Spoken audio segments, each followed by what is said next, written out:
yeah. Oye, es nada más y nada menos que el motherfucker Blasphemite de Plaza de Kings. Estos bebés son Big Papo, dude. No sean rebeldes, deje el revolu. Yo no me quede, yo me hospede junto a Belzebú. No me remete, plebe, no soy leve como tú. Si hay algo que no muere, eso es el hip hop Perú. Y pa' estos pericotes traje una chica perica. Atrás te voy a mostrar como dos monstruos las trafican. No trate ni trepe, solo trote, señorita. Treque, donde la sangre salpica. Se aplica, te explica, replica. ¿Pa' qué? Aplica, practica, suplica con fe. A mi perro grita, yo lo mataré. Tu madre llora y canta la bandeja, flow peregrina, chivolo propina, ina, hacen base, mejor coja vaselina, no imagina mi vida fuera de una esquina. Yo solo quiero más chavo pa' comprar más chilindrina. Gira, que somos puros animales rompiéndote todos los cristales. Repete señales que a ti no te sale. ¿Qué pasa, compadre? Somos naturales. Voy a llenar todas las editoriales. Rate de mi huevo pa' los tribunales. Tú eres un antianal, yo experto en artesanales. Yeah, se me afaga la cimuita, soplú. Hey, Terco 92 P09 está en la casa, barrio. Escucha bien. Así se hace, Yo. Tengo problemas de actitud y poca paciencia. Hablo si me da la gana, nadie me silencia. No quieren aceptar que pa' muchos soy influencia. La voz de los barrios que llega a tocar tu conciencia. Yo sé que muchos quieren llegar a ser tendencia y hacen lo que sea sin pensar en las consecuencias. Es la diferencia, yo mantengo mi esencia y ustedes por pegar han cambiado hasta de apariencia.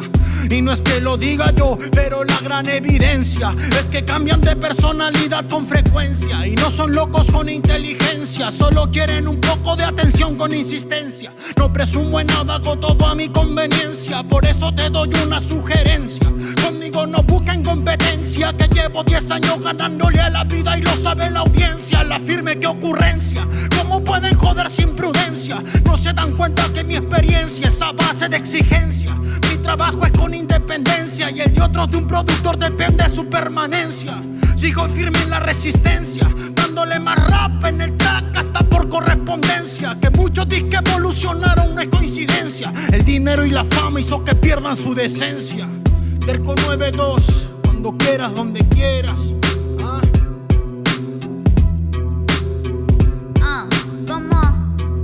Sí. He aprendido a sobrevivir de las maldades, comprendiendo que nada es como tú sabes. Pa' decir verdad, la lucho a diario. No me critiques, no me justifico, siempre hago lo que predico. Soy de barrio y rico en talento. De una me sacan por mi forma de ser y me acento en el yauca. Mi gente la está rompiendo por ser parte de este movimiento.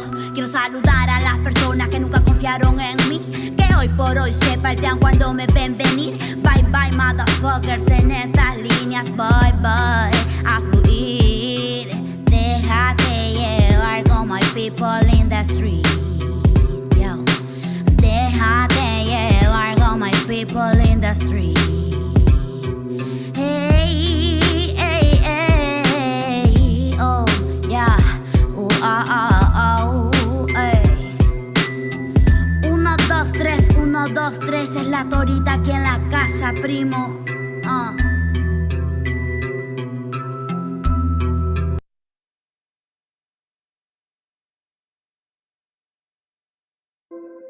Copyright disclaimer. This content does not belong to Bible Chronicles or claim this intellectual property. The content provided today has and always will belong to the content owner. Bible Chronicles does not have any affiliation with the owner of this property. As mentioned, Bible Chronicles did not intend to make use of any material for the purpose of harvesting gain. However, Title 17 of United States copyright law states material in use can only be done when it's for theological or general educational purposes, and thus Bible Chronicles believes that this principal material falls under fair use, which honors protection under Section 107 of the same U.S. copyright law. Isaiah chapter 58 and verse 1. Cry aloud, spare not, lift up thy voice like a trumpet, and show my people their transgressions, and the house of Jacob their sins.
muerte por su casa pasó.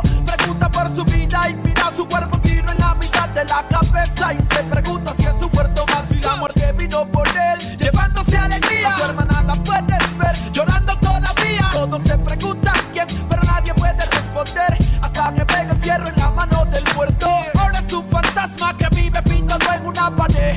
El mismo que anda penando en el barrio. No está tranquilo porque caminando con otro la ve. Por la que se mató sin pensarlo bien.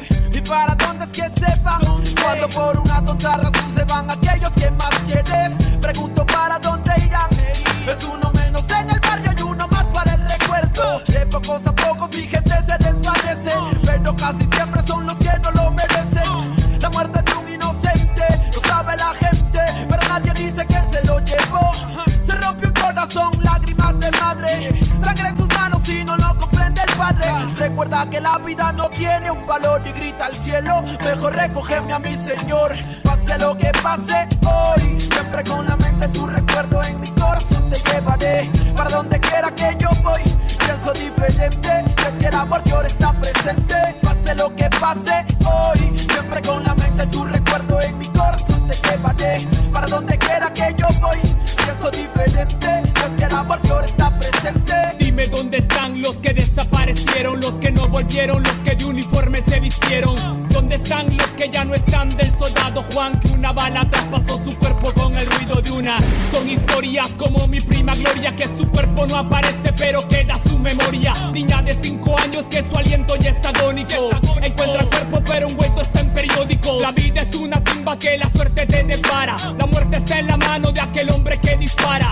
Padre que espera a su hijo que vive en la urbe, pero al día siguiente lo recogerá en la morgue. Se cuentan horas, días y también los calendarios. Primo, nadie sabe si caras en cementerios. Como mi amigo Mario que jugaba a ser sicario, hasta mató a su hermano y lo tomó como algo serio. Se cuentan horas, días y también las estadísticas. Para la policía un expediente más en balística. La lista aumenta y también el desenfreno, como aquel niño que golpeado en el hogar se siente ajeno. Le pone freno y toma la decisión, sacando la pistola de su padre en el cajón. Su lápida ahora pinta: hijo mío, te queremos. Si la muerte nos permite, algún día nos veremos. Pase lo que pase hoy, siempre con la mente tu recuerdo en mi corazón te llevaré. Para donde quiera que yo voy, pienso diferente, es que la muerte ahora está presente. Pase lo que pase hoy, siempre con la mente tu recuerdo en mi corazón te llevaré. Para donde quiera que yo voy, pienso diferente, es que la muerte ahora está presente.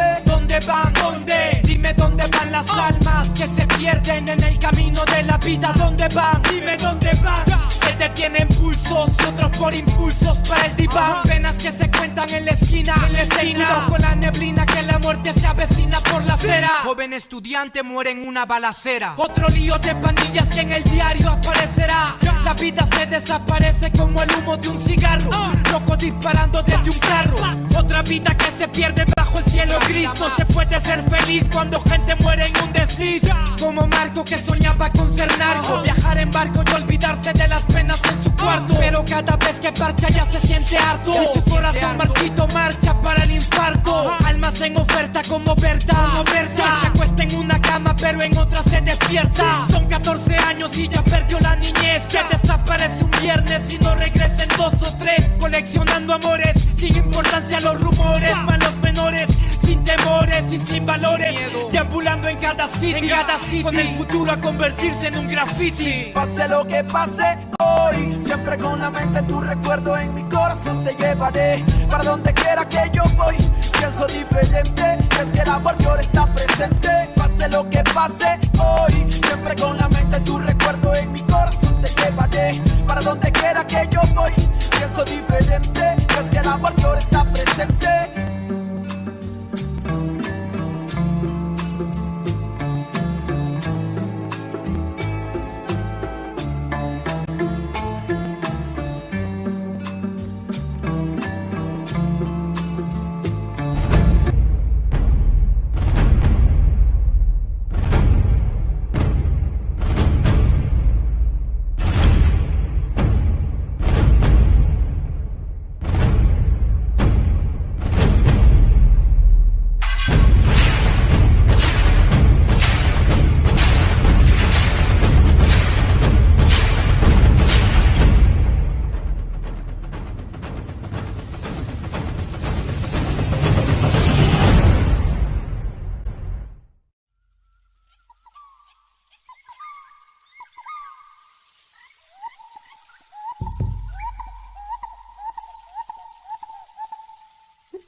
Definitely.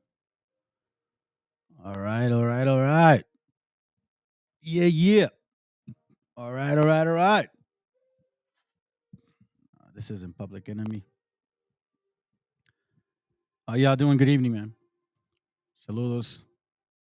Shalom. Shalom. Shalom. However you guys say it. Hola, Pedro. What's up, Al Martinez?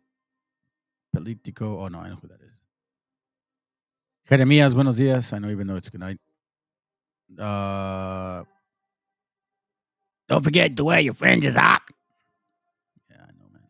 I have them on. Purple wearing Phoenicians, Edomites got them, man. Sometimes it's hard to jump on schedule. It's just unlike other channels, like, I do work. And then I do actually have some stuff that, we all go through. Anyways, without further ado, man, let's get going. Today's topic, the proper one. The other night I tried to do something and it was pausing the video. It was really bad. And I was getting upset. And I didn't think it was a good idea. So I just shut it off. So hopefully this goes smooth. I hope you guys can appreciate it, edified, or for some, like also like to call this a show. So be it. Again, the topic is the Templar and Freemasons. Now, don't think that it's just based on. It's based on this. It's based on this. It's based on their unity. Okay, it's based on that. All right. So, Lord willing, you guys get it. All right. Let's begin. Long video. Come on, man. Get your act together. Get your act together, bro. There you go. Let's go.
Thank you, brothers.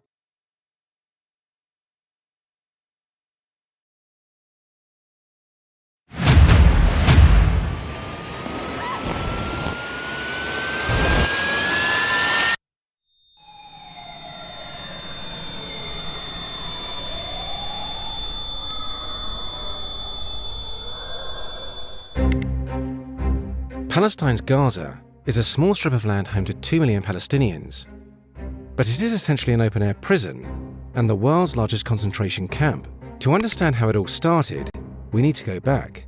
In 1947, the UN proposed a creation of 2 independent states out of the historic Palestine, with Jerusalem under the international regime. The United States government is willing to participate in a United Nations program to assist the parties involved in the establishment of a workable political settlement in Palestine. Leading up to the 1948 war between Israel and the Arab states, as a result, majority of Palestinians were ethnically cleansed from their historical homeland by the Israeli occupational forces. Some of them made their way into this tiny enclave of Gaza. Today, 70% of people currently living in Gaza belong to those refugee families.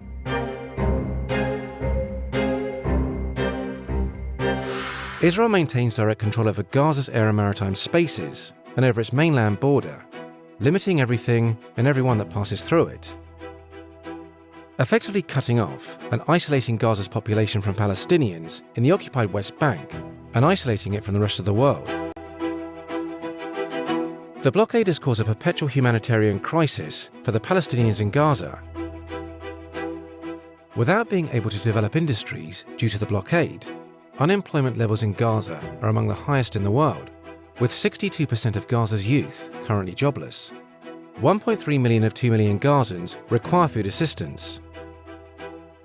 Since Israel's blockade prevents Gazans from constructing pipelines, 78% of the pipe water in Gaza is unfit for human consumption. Israel's continued blockade and indiscriminate military assaults have targeted Gaza's ambulances and hospitals. Israel has launched 4 long and indiscriminate military assaults on Gaza in 2008, 2012, 2014, and 2021, destroying much of its health infrastructure, killing thousands of Palestinians, including scores of children. On the 17th of October 2023, the Al Ali Baptist Hospital was targeted by an Israeli airstrike, killing at least 500 people.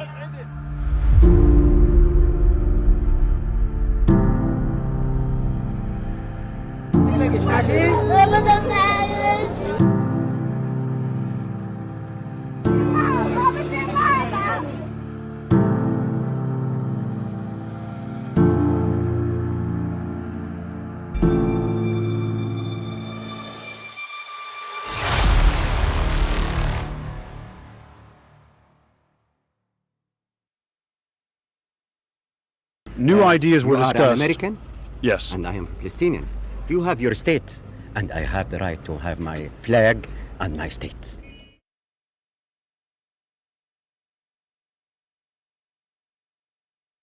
Pretty heavy points. Pretty heavy points. So let's continue because there's a point to this. All right. Let's continue. So I want to remind you all, imagery is important. Okay. Now, you know, when they show how Israel turned Palestine into Gaza, that you look at the feed behind them. Now, keep in mind that all of this means something to all of us. We've heard it locally with particular people that are familiar. Now, this is the image that you guys get, and this is the perpetual image about us. So now let's hurry up and touch this real quick so we can get through this. Let's go. Now to a News Nation exclusive from the southern border, where the tidal wave of illegal immigration has extended into some places you might not expect.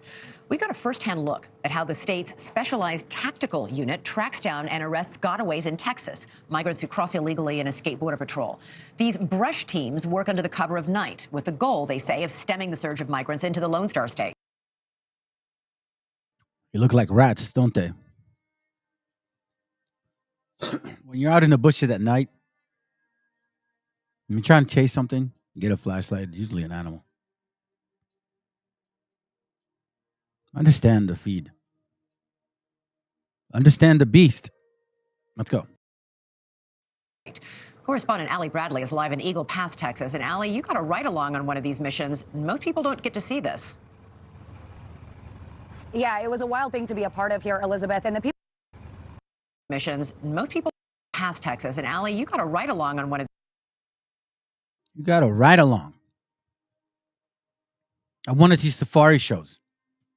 these missions. Most people don't get to see this.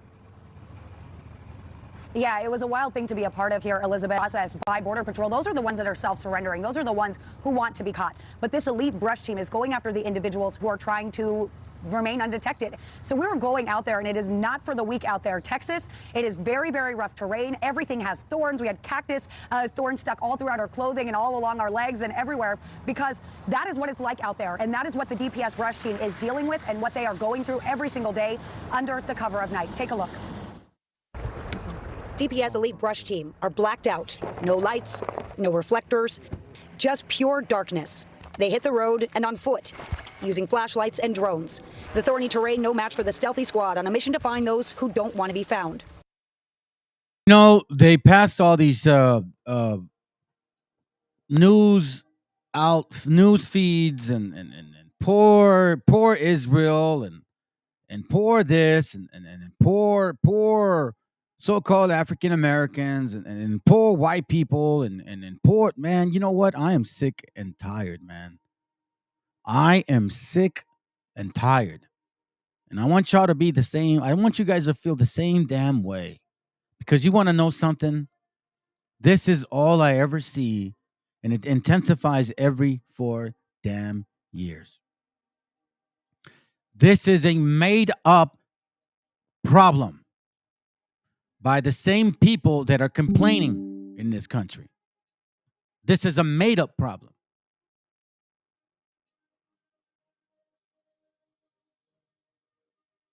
Unless you think otherwise.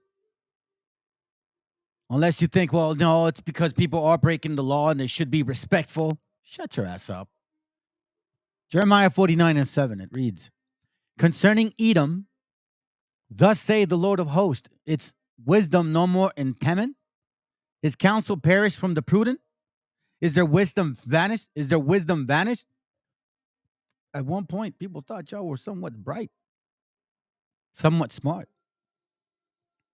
We see the stupidity of every single one of you. Flee ye, turn back, dwell deep, O inhabitants of Dedan, for I will bring the calamity of Esau upon him, the time that I will visit him. So how do we know who this guy is? Here's how we know, or how they are. Now, am I saying all of them? No. There's tribes, family. If grape gatherers came to thee, would they not leave some gleaning grapes? Do people that steal, usually they don't steal everything. But these people have showed us that they take everything. If thieves by night, they will destroy till they have enough. But I made Esau bare.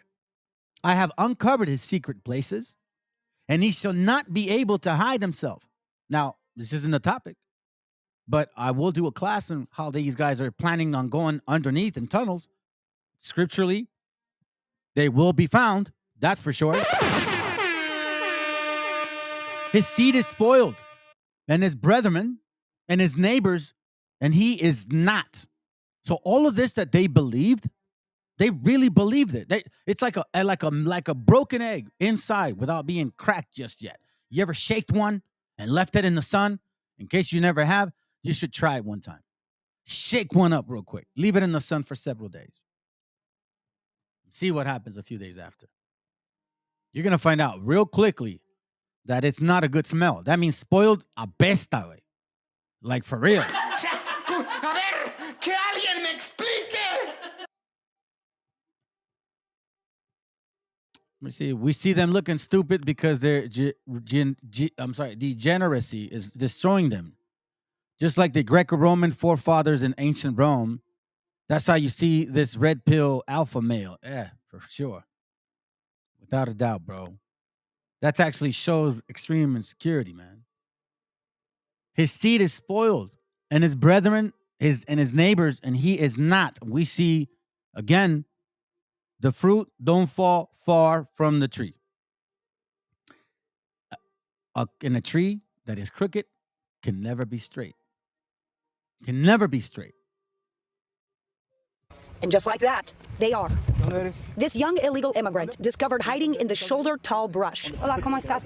Soy un periodista, me llamo Ali. He tells me his name is Vilda, and he's 22 years old. His journey started in Honduras and ended here last night. News Nation cameras were rolling this rainy night as 8 illegal immigrants were arrested for criminal trespass on a private ranch. Mucho gusto, Ali. 2 of the men who said 8 illegal immigrants. 8 illegal immigrants. You want to know, man? A ver, que alguien me explique. You. Man, I'm trying not to cuss this time, family, but I am so effing sick and tired of that word. Because when did these white and black folks and Asians and Arabs and all of you guys become legally? You are the number one foreigners of this continent. And I don't give a shit if you sit here and tell me, you're still stuck with that. Why do you keep reminding us of 1776? Of your damn Constitution? Isn't that back in the day? You keep reminding us of your historical statues, but yet you don't want to bring up history. So I'm really sick and tired of this name because, quite frankly, family, this is all a created situation here. All of this right here is a created situation right here. Look, you see this people thumbs up? You see the thumbs up, right? 8 immigrants arrested. What's the stuff that they say? This is why we need our military defending our borders, not everyone else's. The situation is intolerable. Close the border now. I'm so grateful they are catching these illegal immigrants, and they should be returned to their country. Wow. You should be returned to your country. Yo, that's a damn great point. Because, it is funny how Article 1, Section 10 guarantees state that sovereign power to repel an invasion. Okay, well, that's kind of funny because in the same article, if you want to actually get technical here, well, then every treaty that you guys have written has been destroyed and broken. So this so-called article, Section 1 that you want to bring up, guarantees you shit. It guarantees you nothing. Your so-called sovereign, God-loving state, you know how you got that damn state stolen? How? How did they get it stolen? Let me just say this real quick. Let me just say this, family. Through the doctrine of discovery. You actually use that religious old papal bull in the U.S. Supreme Court in 1823. That's how you actually went about and said, hey, well, the Monroe Doctrine makes perfect sense. That's how you got into 1848 or 1846 Hidalgo. This is exactly how you did it. You want to then separate church and state, but now you want to do state, and then you don't want to talk about church, because then you go and say, God bless Texas. Do you not understand the laws and the scriptures say exactly not to do, which you're doing? Thou shalt not move landmarks. Thou shalt not steal a man's land. Thou shalt not put a man in slavery. It's funny to me. It is so funny to me that you guys are such a selective bunch of individuals. They were from Honduras, told us they tried to go the legal route, but say after a month of failure, they believe sneaking in was their only option. But they now face state charges for criminal trespass. Their hopes at asylum down the road dashed by their impending criminal record. The difference, the work that we're doing here on these ranches, these are individuals that are evading capture.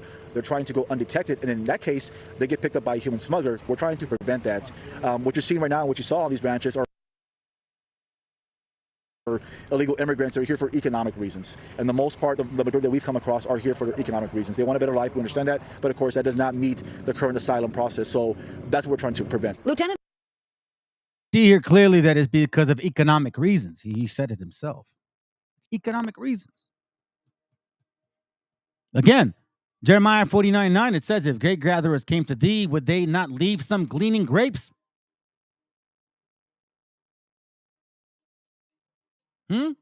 Would it be not possible?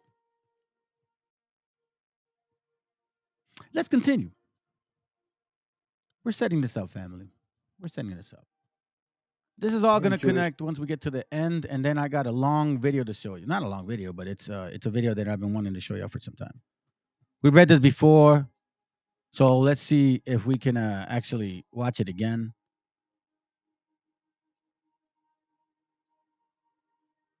All right, so let's see real quick. Here we go. Jewish history, and it begins with 3 words. Dear Lord Rothschild. Dear Lord Rothschild, I have much pleasure in conveying to you, on behalf of His Majesty's government, the following declaration of sympathy with Jewish Zionist aspirations, which has been submitted to and approved by the Cabinet. Primarily a movement from Eastern Europe, but they didn't clarify who was in charge of that movement. And in addition, it was, after all, in Great Britain. So they felt that the Rothschild family should be the one to whom it was addressed. And Walter was Lord Rothschild, and he was a Zionist. If I could possibly ask you to read it for us. Yes, indeed. Yeah. I should be grateful if you would bring this declaration to the knowledge of the Zionist Federation. Yours, Arthur Balfour. And here it is, the Balfour Declaration. What do you feel when you see it here? I genuinely feel it's one of the most extraordinary moments in the history of the Jewish people. Meyer Amschel Bauer, born in Frankfurt, Germany in 1744, was a moneylender and a goldsmith on Jew Street, whose shop had a sign out front with a red hexagram on it. Eventually, he would change his name to Rothschild, which is German for red sign. Rothschild soon learned that loaning money to governments and kings was more profitable than loaning money to private individuals. Not only were the loans bigger, but they were secured by the nation's taxes. Meyer Rothschild had 5 sons whom he trained in the skills of money creation and sent out to the major capitals of Europe to open branches of the family banking business. Where does that symbol come from? It's never written explicitly in the Bible itself. Is it in the Talmud?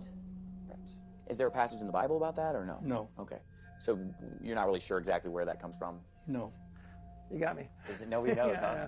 I don't know. I'm not. There must be somewhere. I do not remember exactly. I believe that what they call the Star of David is actually the Star of Remphan.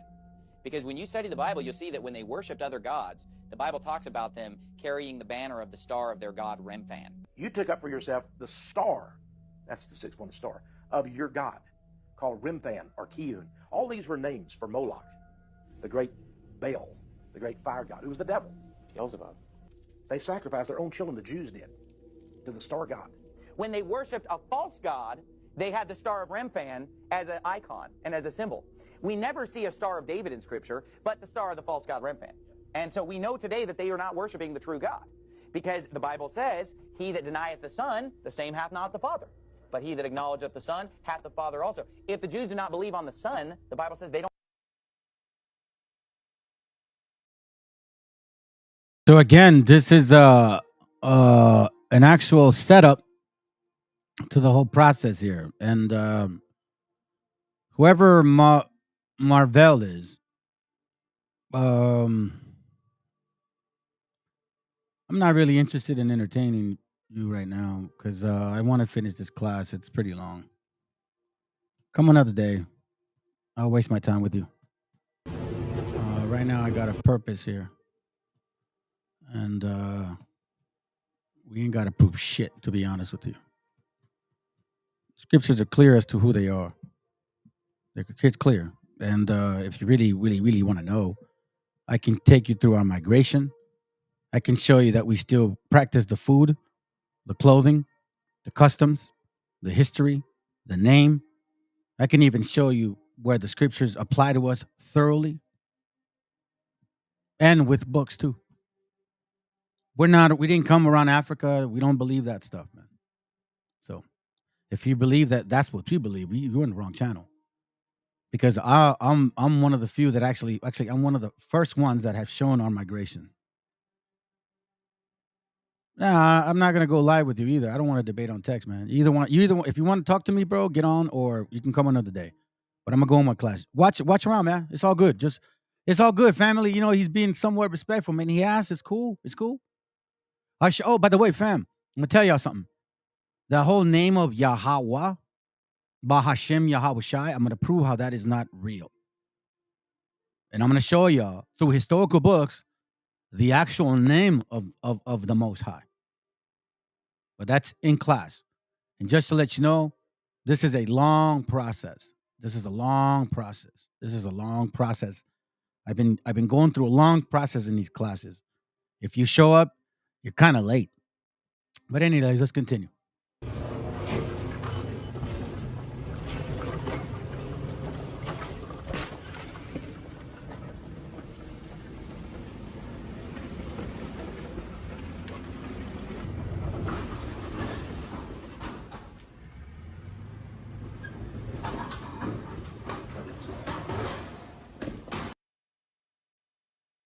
So as they're going to war, they're also destroying the territory. I find it interesting, family. I find it very interesting. It's all connected. Freemasonry, you know what I'm saying? What do you call it? People that are interested in taking advantage and conquering. This is who they are. We're just going to go through the line and prove to them who they are as well. There's a history that they deny, which is totally okay with us. That's why we have, I have some examples, and I want to really show it today, on why there are people that are very sincere about who they are according to the Bible. They don't go through science and then use the scriptures. If you believe the Bible, then you'll know that the original man didn't come from Africa. If you believe the Bible or the scriptures, he didn't come out of Africa. That's science. That's eugenics. Because in the scriptures, it clearly shows where the original man came from. Anyways, let's go. The story of Prince Hall, our founder, who was a great American and the first Grand Master associated with our first Grand Lodge and its expansion. Scott, the brother-in-law of John Hancock, a signer of the Declaration of Independence. Captain Scott delivered the letter and the money and received a charter, which he duly delivered to Prince Hall at around the time of the writing of the United States Constitution.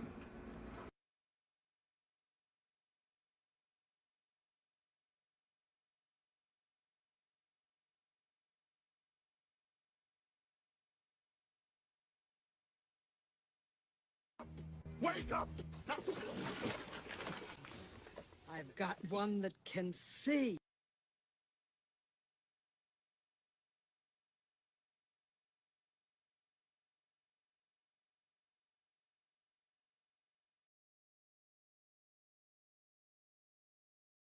Can see.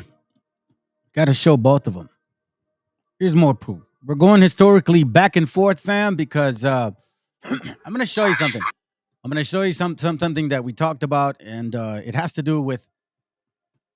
Listen, unlike what you guys used to believe, right? Christianity is very attached to Judaism by you know who, the fake Jews, right? The ones that are hanging out over there that are crushing the souls of the Palestinians, which I believe some of them are actually are hinted. But anyways, let's continue to see and remember Freemasonry, the black conquistadors, the white conquistadors, the black Jews, the white Jews, the one that couldn't prove who they were, right? Even still to the debate. All of those things have to be cleared into why things are happening today. Remember, what was written aforetime was written for our learning.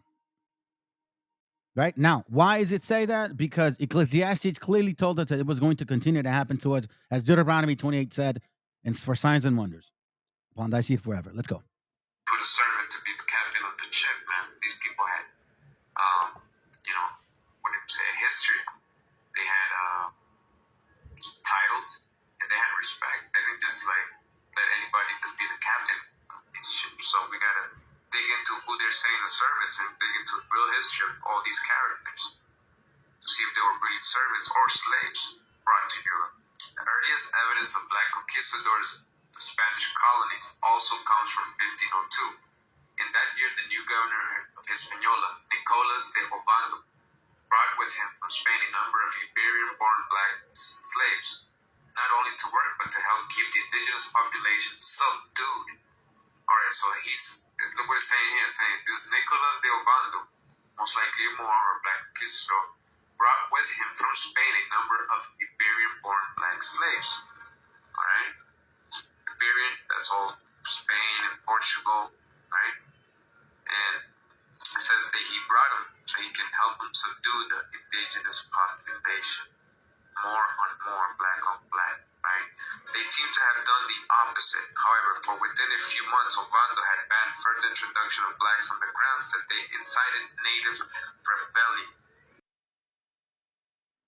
Hey, Pedro, I think it's that chick, dude. Because you're getting emotional.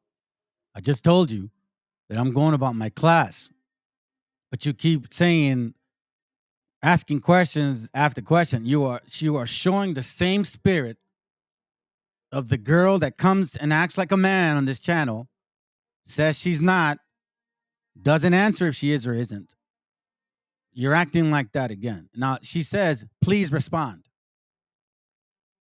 So I would advise you, Marvell, to stop typing because you look like a chick. And because of the person.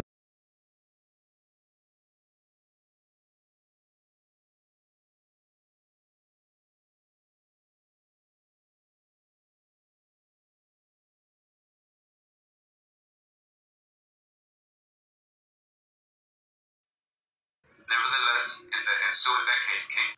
Listen, by the way, just to let y'all know, this is that chick again. This is that chick again, family. You see how emotional this person gets? One text, 2, 3, then she goes and insults, and then does this again. It's the same one, you know, the other one, the same one, Yehudi. So what I would tell you right now, Maxwell, or whatever you are, whoever you are, is shut up, sit down, and listen, because you're looking like a chick right now, and the only reason I'm telling is because there's a chick that comes here all the time, acts like a totally emotional, but doesn't admit it. It's a girl. So right now you're seemed that way.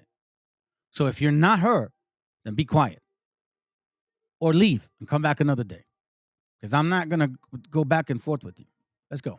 Ferdinand repeatedly permitted and encouraged the taking across the Atlantic of black slaves, who continued to enter the colony in small but steadily growing numbers and participate in Spanish expansion in the region.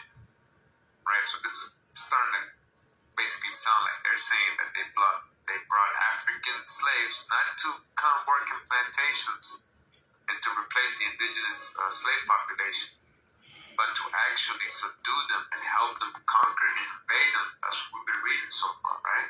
You see this, family? So this is clearly showing what I've been showing, that it was a teamwork, tag team. And as we understand now, you got Edom, Canaan, Khazars, or Amalekites.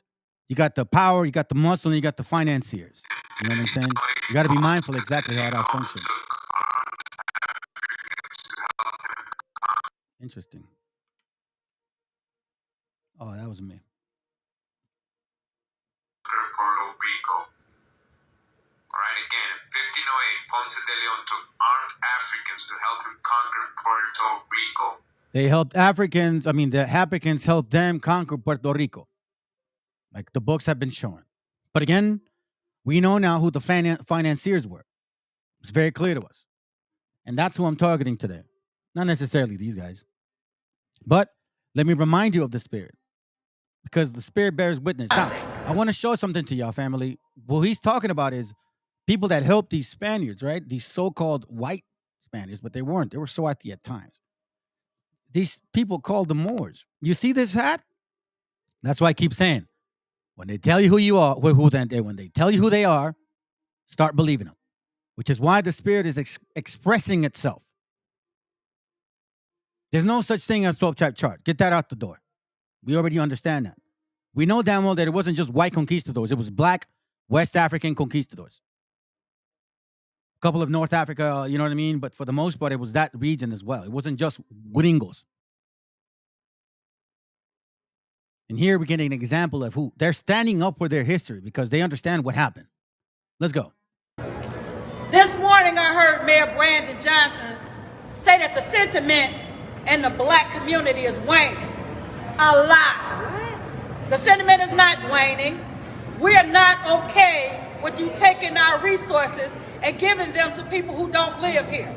As Mark stated before, you are preparing housing for them. One of the reasons that the city of Chicago was able to close 50 schools was because of the black flight. And the reason we had a black flight was because there is no affordable housing in this city. It is because the city of Chicago shut down the voucher system so that blacks who needed to get affordable housing could not. So they had no choice but to flee to other states. But now you found money for the migrants. That's right. We're calling foul. And then another thing you said was that the faith-based leaders were helping to bring around the sentiment. We haven't paid attention to faith-based leaders since Dr. Martin Luther King. And guess what? We're not listening to them now. We understand that they are bought and paid for. We understand that you control the narrative that they are trying to speak about. So let me just say this to you. We're not listening to them the same way we're not listening to you. What you're doing is not okay. And let me just say this other thing. Emerson Park is still closed. And our mayor has decided that because we didn't support migrants coming to our park, we just ain't gonna have a park. I call foul, Mayor. You love to stand around and talk about how you're a black man. That's all you are, is a black man. And we know that all black folks ain't skin folks. And those of us who didn't know that, you're giving us a great lesson. So we thank you for that. No, the sentiment has not changed. We are still for black people. We are still for this city supporting us. We're still for black people getting the same set-asides that these migrants are getting. Oh, excuse me, not migrants, because what they are is illegal foreign nationals. You see what I'm saying, fam?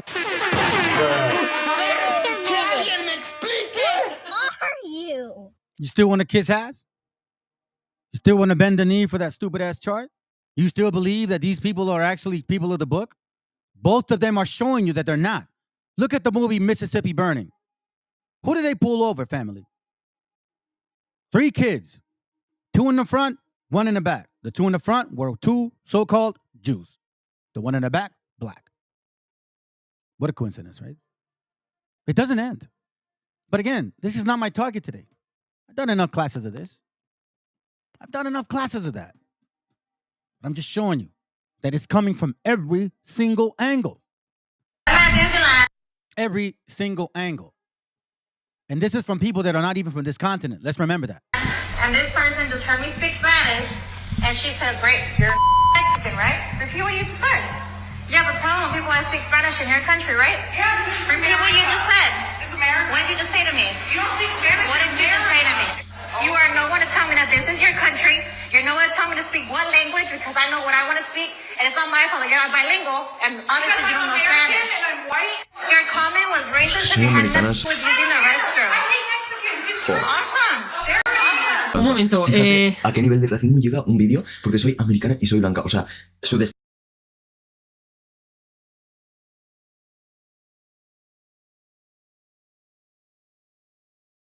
Did you see the video of conservative Cuban-American politician Maria Salazar wrongfully praising Argentina as having only one culture, only one religion, and only one race? Y tiene una sola cultura, una sola religión y una sola raza, completamente homogéneo. For context, when she said one race, she means Europeans. First off, even though it is true that 33% of Argentina is fully European, roughly 66% or 2 out of every 3 Argentinians are what is known as mestizos, meaning of mixed Native American and European ancestry. Secondly, almost 40% of the population is either non-religious or follows other faiths. Lastly, Argentina is a mix of many cultures from around the world. So to assume that it is only one culture is completely false. It's always these conservative Cubans that try so hard to act like Anglos. But at the end of the day, they will never be anything more than subservient lapdogs to their Republican masters. Not necessarily, family. Not necessarily. Remember, a lot of our Maya brothers and sisters were still being transported in slave ships to Cuba from 1846 through 1860. We know that. So we know that a lot of them were Latinos, so-called Sephardics in a sense, some Ashkenazis, some Anglo, some Spaniards, some African bloodline, all of that. Some even are Hindus sold out as well. Oh, don't think that it didn't. Again, we're talking about a variety of people, right? Saying you guys are illegals, you don't matter, it doesn't matter. Ron DeSantis endorses deadly force against migrants suspected of trafficking drugs. Today in Texas, Florida Governor Ron DeSantis feeling the heat, taking on the GOP frontrunner, blasting Donald Trump for not being tough enough at the border while he was president. He's promising a lot of the same things this time that he did last time, and he didn't deliver on it. DeSantis speaking with NBC News and rolling out an aggressive crackdown to deter illegal border crossings that includes re-implementing the Remain in Mexico policy for asylum seekers, ending birthright citizenship, and allowing the use of deadly force against people who cut through U.S. border fences. Ending birthright citizenship, family. Ending birthright citizenship. Now, the question would that be applicable to white and black so-called foreigners or Asians or Arabs? The fact is, you cannot, how in the world do you somehow believe that you are so-called chosen when everything about you is contrary to the fact? I'm going to show, and I'm going to continue to show that these so-called chosen people are not. And if the shoe fits, put it damn on. Put it on. You evangelicals, all you so-called Christians, you're nothing but a bunch of Christmas Christian lovers, man. Y'all worship damn Nimrod more than the actual Most High himself. Let's go. Fences. Once you got through the wall, you have hostile intent because you're obviously running drugs, you absolutely can use deadly force. DeSantis has sent hundreds of law enforcement personnel and National Guard members to help patrol the U.S. border. We rode along on a helicopter tour with the Texas Department of Public Safety. The pilot telling us he's seen border crossings drop in. He's seen border crossings drop. Now, what do I continuously see? Show you.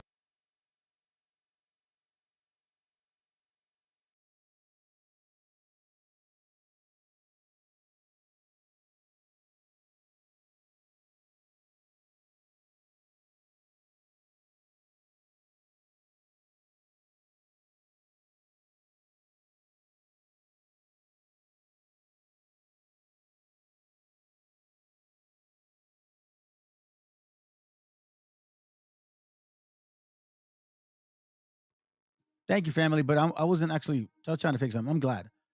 Deuteronomy 28:46, and they shall be upon thy seed for a sign and for a wonder, and upon thy seed forever.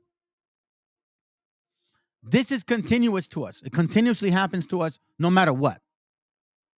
However, we're being told that it's not racism.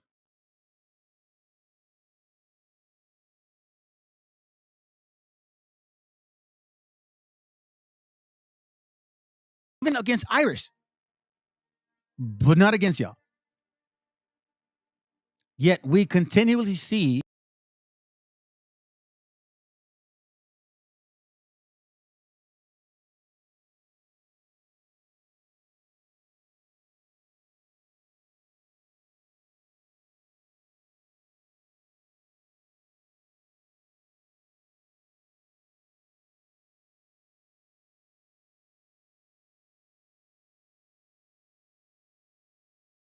what's going on, family. Thank you. Thank you. Deuteronomy chapter 28, verse 46. And they shall be upon thy and that shall be upon thee for a sign and for a wonder, and upon thy seed forever. We are continuously seeing these curses over and over again. Now, these are actual curses, family. Our gente is like he says, it's for an economic reason. They have to leave their country. That is not a man that gets pulled over and because of a dumbass, he runs away and gets shot. Oh, that's a curse. No, that's stupidity. That's being a seditious individual. And we know who that is in Jubilees. Canaan. However, for us, we clearly see that these curses, verse 43, that a stranger that is within thee shall get above thee very high. Who are these people that think they're above us now? The nerve of these foreigners. A paper doesn't make you a person of this land. Your DNA is not of this land. Your blood is not of this land. You guys are from Europe and Africa. You're not of this land. A paper does not prove a damn freaking thing. So as far as I know, the stranger that is within thee shall get above thee very high. That's right. Calling us beaners, wetbacks, illegal aliens, black and white. Passing laws to make sure that we don't even get into Texas anymore because they want us definitely out of Florida. And this whole attitude too about very high, meaning they think they're better than us, fam. For example, now I want to touch on this, but every now and then we get visitors, right? And they come and question, I'll prove that who you. Why do you ask us if we have to prove it? Do we owe you money? Does our salvation have anything to do with yours? If we're not the people of the book, then my salvation has nothing to do with yours. Why do you care? Why does it matter? Well, guess what, fam? I'm going to show you that these people here, right here, okay, that this Psalms 83, that all these curses, right, that you will not be Israel anymore, and that these people, Psalms 83:3, they have taken crafty counsel against thy people and consulted against thy hidden ones. We were hidden, not they. They weren't hidden. They've always been neighbors. Africa and Europe is just a skip and a hop away. They have said, come, let us cut them off from being a nation. How do you cut somebody off from being a nation, family? You know what you start doing? You get rid of the history, right? Yeah. I'm going to show you what they've done. I'm going to show you what they've done. Let's cut them off from being a nation so that the name of our people may be no more in remembrance. So you don't know who you are. You will only accept what you're being told through religion and politics, or government, I should say, because government controls history. This is the abuse we get without hesitation. Now, it's normal to call you illegal immigrants. Oh, but hold on a second. If you say anything about a so-called Jew, I'm being anti-Semitic. And I'm glad this topic is of hand now. I'm so glad that the actual government of international countries are talking about this now. Because now the question is, so now you guys are talking Bible now, scripture. Now you guys are talking scripture.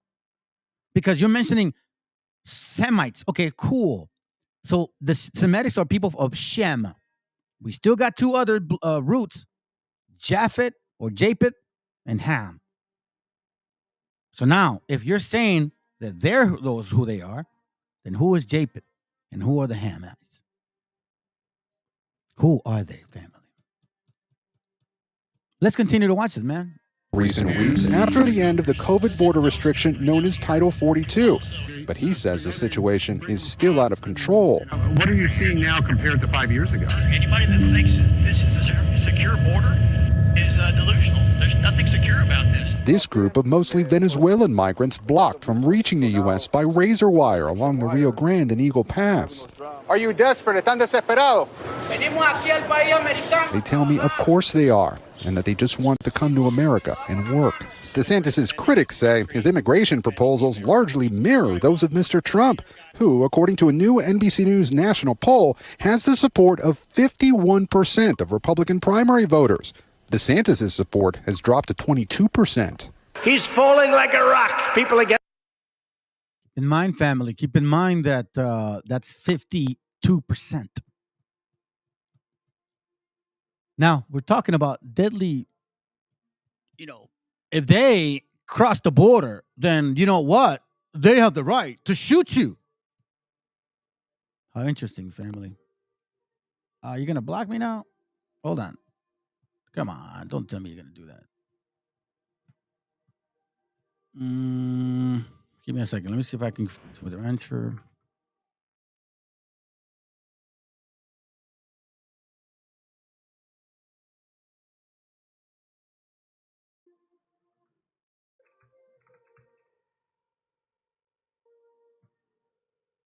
It's right here.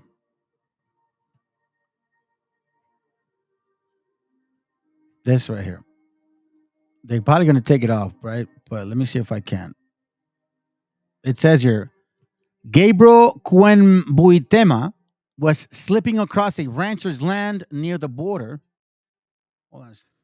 Near the border, right? Yes, hold on. What the hell's going on with this thing, man? Stop. Let me see if I can get another one.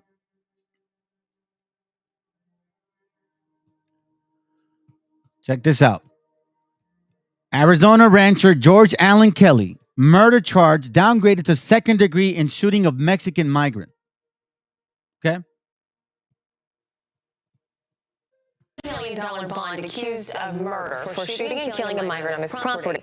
Prosecutors claim he was targeting migrants to kill them, while the defense says he is being framed by violent traffickers. Debbie Douglas is a Texas rancher who also has had her own ranch broken into by migrants.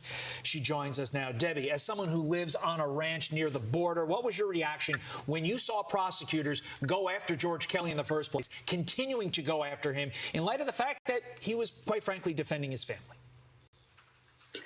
I believe that this is all a setup, and they're trying to use Mr. Kelly as an example to put fear into the rest of us that have ranches along the border. They don't want us to defend our property, so they're going to use him to try to put fear into us. You know, you live 50 miles north of the border. You're in Texas, and I know the laws in Texas and Arizona are much different, but you've had attempted break-ins 3 times from migrants in just the past 18 months or so, to the point where you had to spend $13 grand for security protocols, whether it be security cameras, some type of fencing, and security for your windows. You know, have you thought about what you would do if someone broke into your home like this? I mean, granted, I don't think they've gotten in yet, but what happens if they do? Do you feel protected? I will tell you this. I will stand my ground. I will fight for what's mine. They're not. You know, I wish we would have had like reporting news when y'all were coming over here. It would have been nice. Hey, listen, they got a bunch of European white people, and they seem to be, this, and this. It's like, well, damn, if that's the case, I'm going to make sure I have a gun because I don't want none of these pale skin, so-called lack of trust, right? So check this out, fam.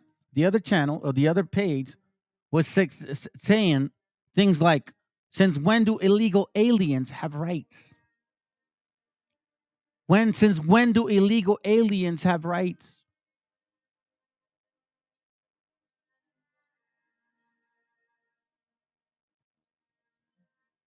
When you start talking about using deadly force,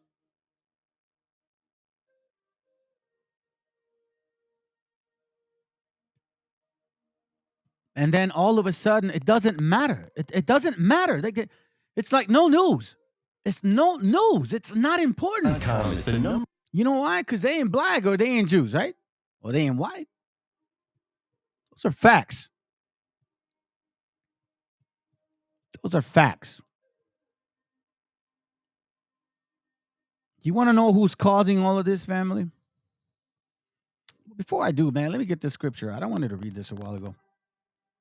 Just get to it. Psalms 36, man. Watch this real quick. Psalms 36. Let me read this real quick. Verse 1. To the chief musician, a psalm of David, the servant of the Lord. The transgression of the wicked saith within my heart. The transgression of the wicked saith within my heart, that there is no fear of God before his eyes, which is why they continue. They know exactly who you are, fam. They know. Now, the idiots don't. The little people, they don't. Oh, they're going to get a really painful experience when they find out. Because it's the least expected people. That there is no fear of God before his eyes. For he flattereth himself in his own eyes, meaning vanity. Which is why the scriptures say, learn not the way of the heathen. Their customs are vain. Their mentality is vain. It's even Proverbs say that. Envy not the oppressor. Choose none of his ways. Because for he flattereth himself in his own eyes, meaning he's full of vanity. He's idolatry towards himself, which is why you want to see a white Jesus or a black Jesus. That's what your nation is about. Or an Asian one, like Buddha. Or you want or a rock or whatever, yourself. Until his iniquity be found to be hateful. Then it says, the words of his mouth are iniquity and deceit. How is that? They keep saying, oh, look at these illegal aliens. Get out of my country, which is not yours, which you stole, by the way. And then, these are Hondureños and Nicaraguenses, right? People like from Central America. We're going to find out right now exactly why is this even a problem, family? Why is that? Now, the sad part is that they keep assuming that it's so-called Mexicans crossing the border, yet the Mexican peso jumped twice its value and the dollar lost its value. Raza from Mexico is not coming over here. Dummies. I'm going to prove that it's you guys. You pale-skinned illegals are going over there. The words of his mouth are iniquity and deceit. He hath left off to be wise and to do good. The words of his mouth are iniquity and deceit. He had left off to be wise and to do good. No more does this person sound sane anymore. No more do these nations of people around us who seem to, I don't know, be so holy. Now you see the wickedness, body count, LGBTQ, pornography, pedophilia, and homosexuality.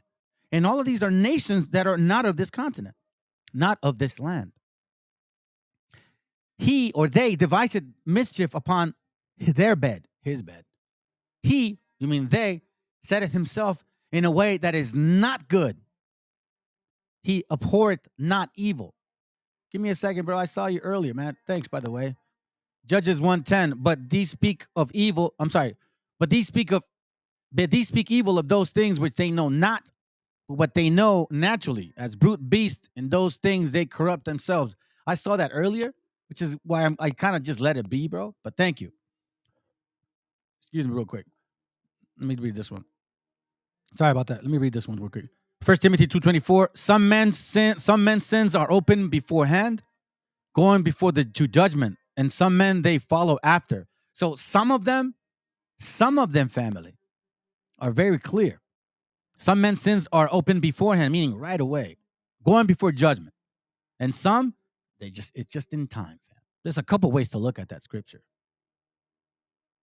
Let me see that real quick. Psalms 141:10. Let the wicked fall into their own nets, while I withal escape. That's right, and pray. Very true. Because you cannot get around the fact that he devised mischief upon his bed. How can I make it a continuous mental oppression where I crush these people's spirit and they consider themselves as nothing?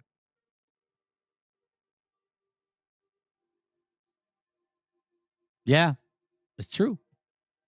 And they're running from this country.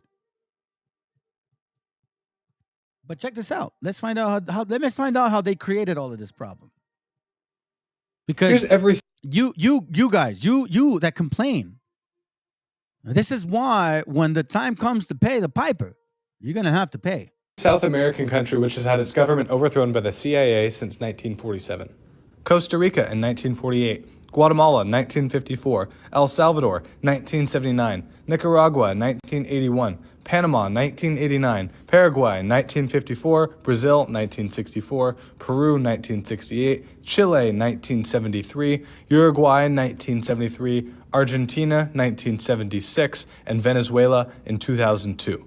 Many of these were perceived as ideologically opposed to the United States, were leftist dictatorships, or were some combination of the two. Here's every South American country which has attention to Argentina as well. All right, let's go. Had its government overthrown by the CIA since 1947. Costa Rica in 1948, Guatemala 1954, El Salvador 1979, Nicaragua 1981, Panama 1989, Paraguay 19. We skip down. All of those countries are the ones that are coming over here. Let's go. 1954, Brazil 1964, Peru 1968, Chile 1973, Uruguay 1973, Argentina 1976, and Venezuela in 2002. Many of these were perceived as ideologically opposed to the United States, were leftist dictatorships, or were some combination of the two. All right, let's keep going. Here, let me show you this real quick.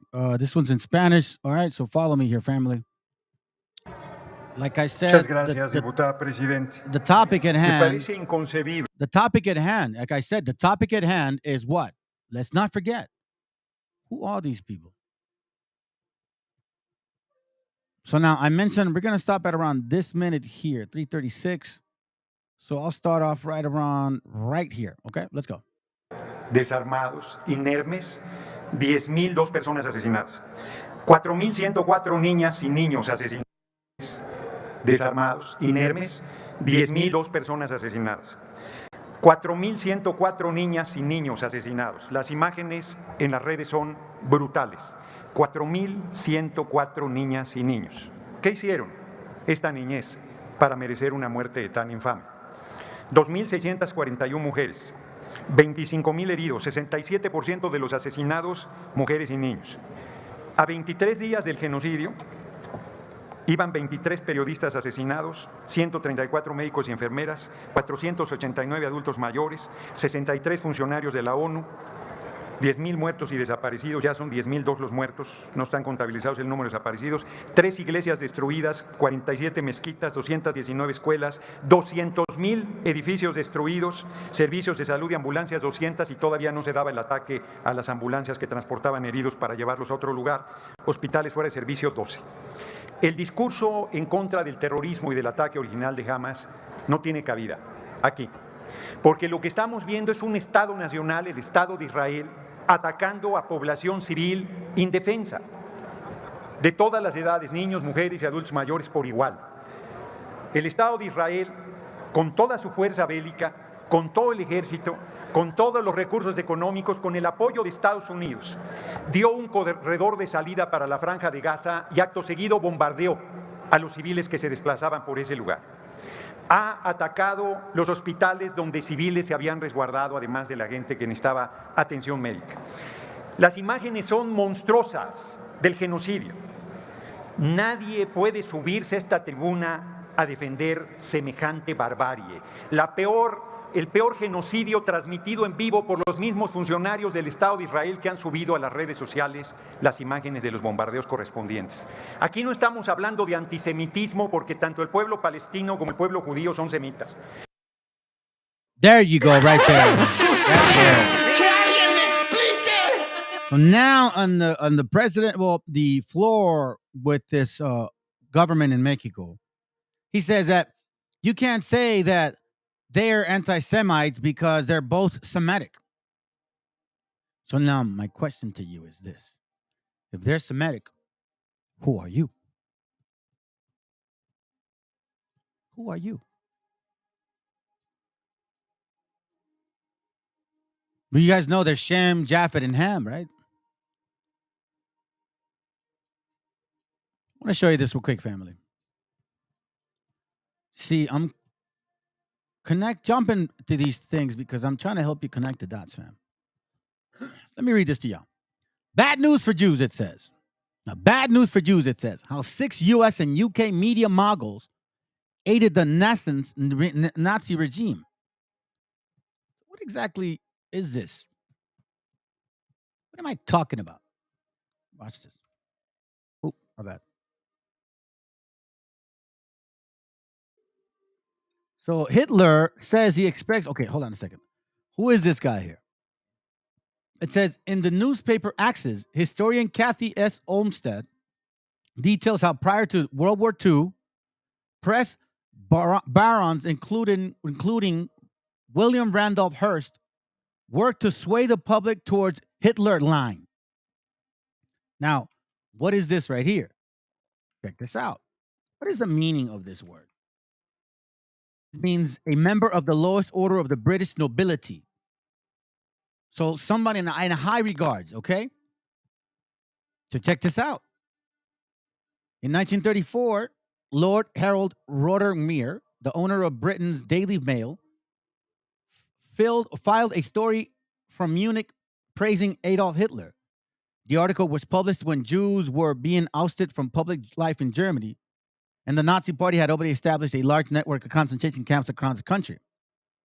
Now, it says here that this man assured his readers that the stories of these atrocities were widely exaggerated. The restaurant and the hotels in Munich were bustling with German Jews during the festive seasons, and none showed any symptoms of insecurity or suffering. Again, the restaurants and hotels in Munich were bustling with German Jews during the festive season, and none showed any symptoms of insecurity or suffering. That's what they wrote, correct? Now, it says the Nazis needed to control the alien element and Israelites of international attachment who were insinuating themselves into the German state. As Rothmere put it in an article he personally penned in 1934, the Daily News Mail also cheered in British Union of Fascists, a party led by Sir Aldous Mosley in Britain that was notorious for support of Hitler, and his anti-Semitic propaganda, which is funny because Hitler was a Jew too. Now, California-based historian Kathy Olmsted, the new book, Newspaper Axis, 6 Press Barons Who Enabled Hitler, profiles Rothmere and 5 other powerful media moguls, Anglophile in the Anglophile world on both sides of the Atlantic between 1933 and 1945, all of whom took a pro-Nazi editorial line. So Lothbrod was a pro-fascist who had a deep sympathy for Adolf Hitler. Olmsted tells us the Times of Israel from her office at the University of California, Davis, where she chairs the history department. Okay? Now, as she writes, she introduces her first book. For years, Rothmere and his fellow press barons in both Britain and the United States pressured their nation's leaders to ignore the menace of fascism. This is her, right? However, check this out. Where are you at? Where are you at? Where is this guy at?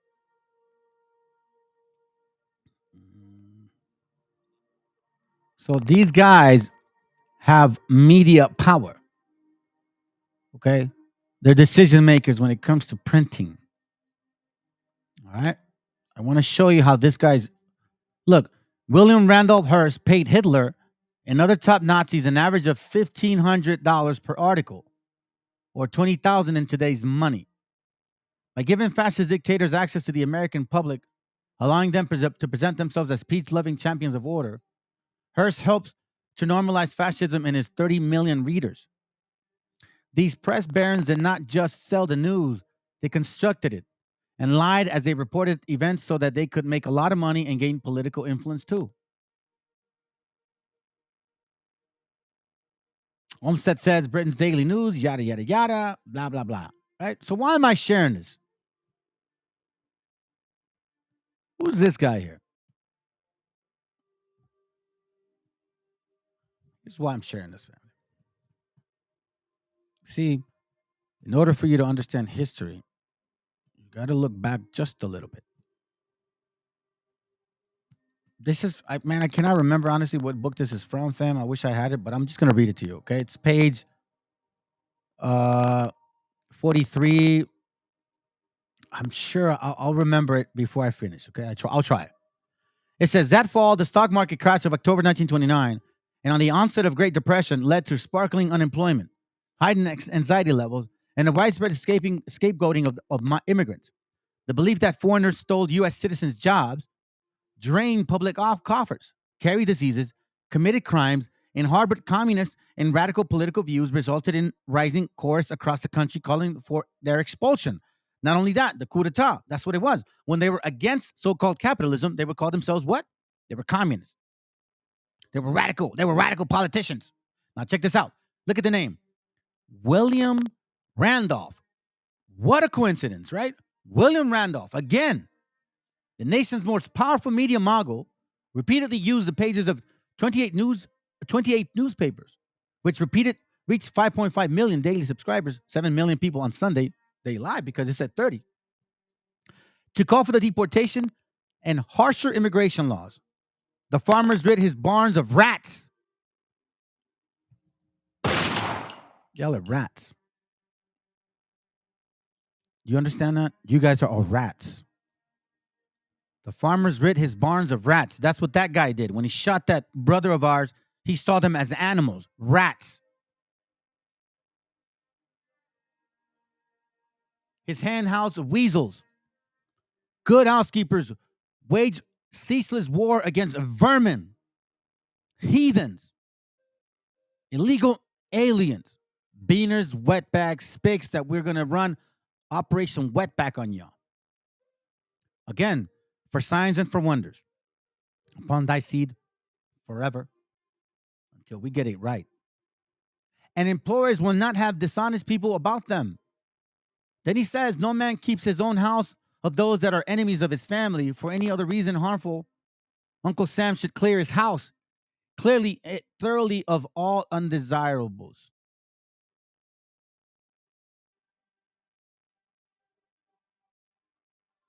Despite our disastrous experience since colonial days, creating race problems after race problems, Negro, Chinese, Japanese, Filipinos, and now the Mexican Indian, have we learned anything as a nation?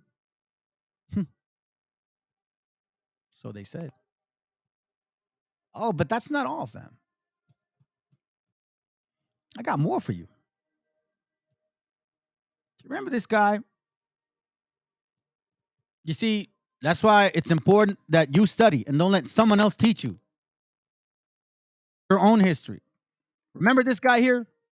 Juan Zumarraga. You guys remember this guy? This was the guy in the Lutheran newsletter, right? That clearly shows us that he was one of the reasons why we never had a Bible for 500 years. It was one of the main reasons, right? Remember this page? From the Lutheran newsletter, it says, Dr. Francis A. Borden, this was written in 1900, September 7, 1900, 1900, okay? Dr. Francis A. Borden relates the following about the first Bible printed in Mexico. The first Bible printed in Mexico in the Christian Advocate. The printing press, remember this, came to Mexico in 1539. Remember, in 1539, they came to Mexico. For in that year, there was printed in Mexico in Spanish a brief compendium of Christian doctrine, and under the auspices of the famous Bishop Fray Juan de Zumarraga. These guys, it says here on the bottom, just for the sake of hurrying up to the point, Spain not only did not give Mexico a Bible, but sternly prohibited the publication of any part of the sacred scriptures in the language of the Mexican people. That prohibition is still in force. You see this? It was only in Castellano and in Latin. Not yet, though, until 1831 through 1833. But it was, like it says here, from 1539 to 1810. Okay? So Juan Zumarraga had everything to do with the Christian Compendium, which was I'll show you. The Ave Maria, Padre Nuestro, Diez Mandamientos, and Credo. He was the reason why, right? It says here, let me see if I can try. Why is it in Spanish?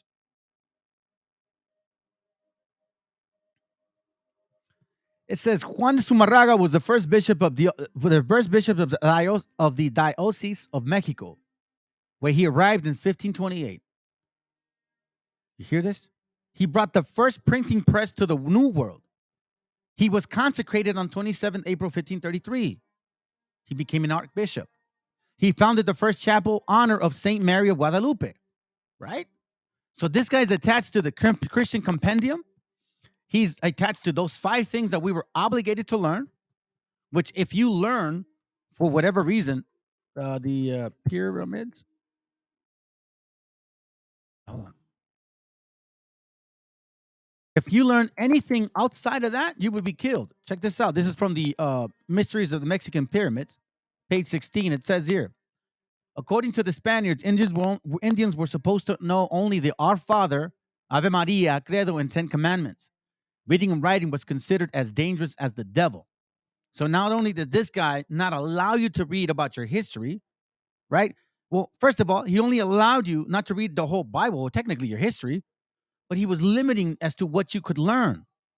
So he had authority to print. Now you wonder, how does this bishop have authority to print? Who helped him? Well, let's move on to this here. The first bishop of Mexico was Zumarraga. Okay, we understand now. Check this out here real quick. The printing press here. In 1539, he had Juan Kronberger set up a subsidiary of his printing house in Seville in a house owned by Zumarraga. Huh. Interesting, right? Fray Juan de Zumarraga was working with who? Juan Kronberg. Like, who's this guy? But let me show you this real quick. They brought Primera Empresa, the first printing press in Mexico. You see this? It was in 1539, like I read to you before, like the Protestant wrote. It was a branch of Juan Kronberger printing press in the city of Tenochtitlan. This idea arose in the mind of Fray Zumarraga, since upon his arrival in New Spain, he realized the need of a typographic worship in the New World. What the hell is that? Typographic means or relating to, occurring the use of typography, which is letter press printing. I don't know. Okay, I'll look into that after. But you understand now in these times. Now, who is this individual that we're looking at now? John, or the German printer Jacobo Kronberger, who is probably the most illustrious printer in Spanish history, arrived in Spain. He introduced the machinery of German origin. Huh. Now, who are these characters? Now, when I read Jacobo, I'm like, wait a minute, Jacob Berger. Hold on a second. So now it made me look. I'm looking, and then I find this. This is from, well, we'll see right now. JewishPublicLibrary.org. And here it shows the book that he wrote. And here it says how they're giving him honor. It says in 1536, barely a half a century after Venice, Rinaldo de Novimaggio published the JPL copy of Josephus' Antiquities of the Jews, Seville's Juan Kronberger published our copy of the Spanish translation of De Bello Judiaco. These people, my friends, my brothers and sisters, if you're listening, were these so-called Jews. So these so-called Jews owned a printing press. Now, we understand that this Zumarraga guy, this character, you know, that he was the reason why well, I mean, like it says, you know, that he was a what do you call it? He was responsible for working with the Archbishop Zumarraga. Okay, so now check this out. This Zumarraga character is involved in a lot of things, family. It says, December 1531, Juan Diego, a Mexican Indian and recent convert, had a vision of a young woman on the hills of Tepeyac outside of Mexico City. So this is the whole concept creation of supposedly the Virgin Mary was, I guess, showed up in Juan Diego's little, you know, gavan and shit, right? All that stupidity. That's what they say. Well, I'm going to show you this real quick.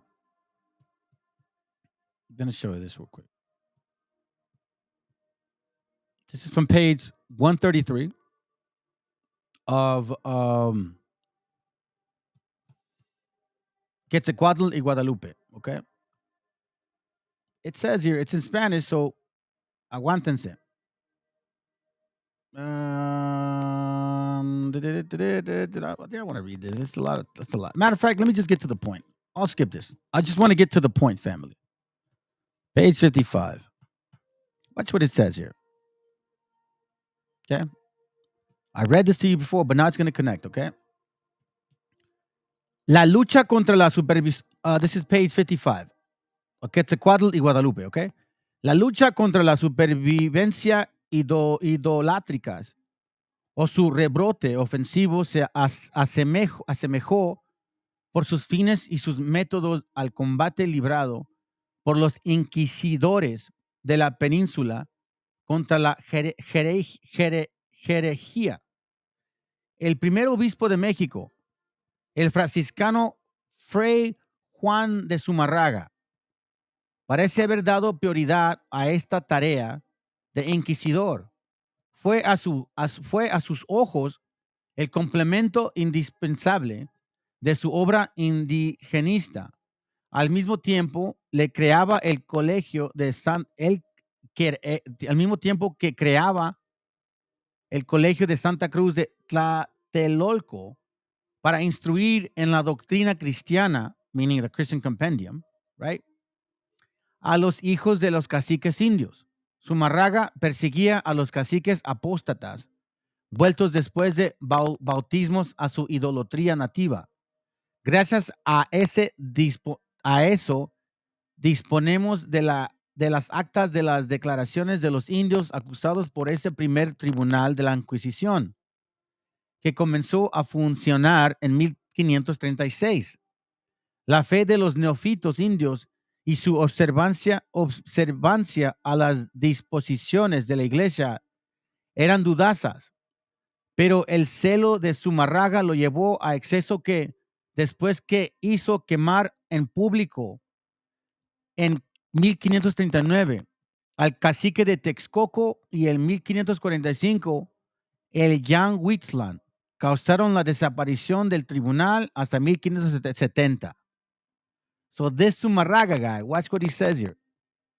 El historiador dispone pues de una perspectiva de cerca de 10 años que coincide con el ministerio de Zumarraga para estudiar las manifestaciones más o menos clandestinas del politeísmo mexicano. Excuse me. En Nueva España. Para el muy largo periodo siguiente, estamos reducidos. Well, I don't got to read all that.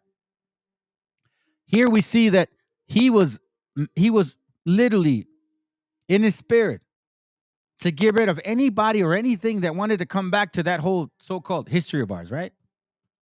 You think, well, it's not a big deal. Okay. History repeats itself, family. This is from a book. I'm so happy I got it. I'm so happy I got it. We're going to go to page 136, but it's called El Río, okay, by Wade Davis.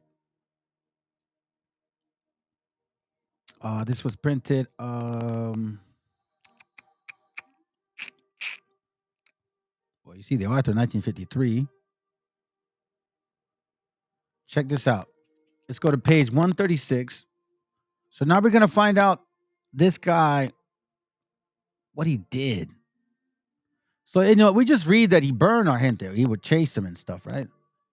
When you read history about this guy, they make it seem like, oh, he cared for the natives so much. He fought for their rights. Shut your ass up. He didn't fight for anything. This is what he did, fam. Guess what he did?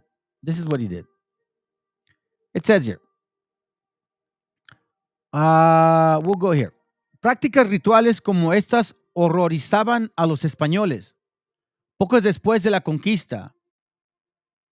Hold on a second. Poco después de la conquista y en gestos característicos de la época, Juan de Zumárraga, el primer arzobispo de México, hizo registrar todo el país en busca de cualquier manuscrito o artefacto que contuviera información sobre las civilizaciones sometidas o de cualquier hereje que todavía practicara las antiguas creencias. Luego, en un orgía final de destrucción, en una hoguera alimentada tanto por seres humanos como por miles de textos religiosos, trató de eliminar la memoria de todos los antes transcurridos. Tales actos de violencia fueron comunes en México después de la introducción de la Inquisición de 1571. Y los indios que consumían peyote se contaron entre las víctimas. Basically, family, what he did is he made sure that he burned all the books. So this Zumárraga, not only did he say he saw the Virgin Mary, because that's what he says in page 113, which I was going to read, but I don't want to. I just want to keep going.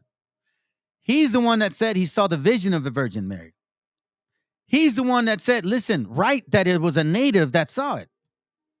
He's the one that him and the so-called Jew came and brought a printing press in Mexico and made sure that there was nothing printed about the scriptures fully in our language.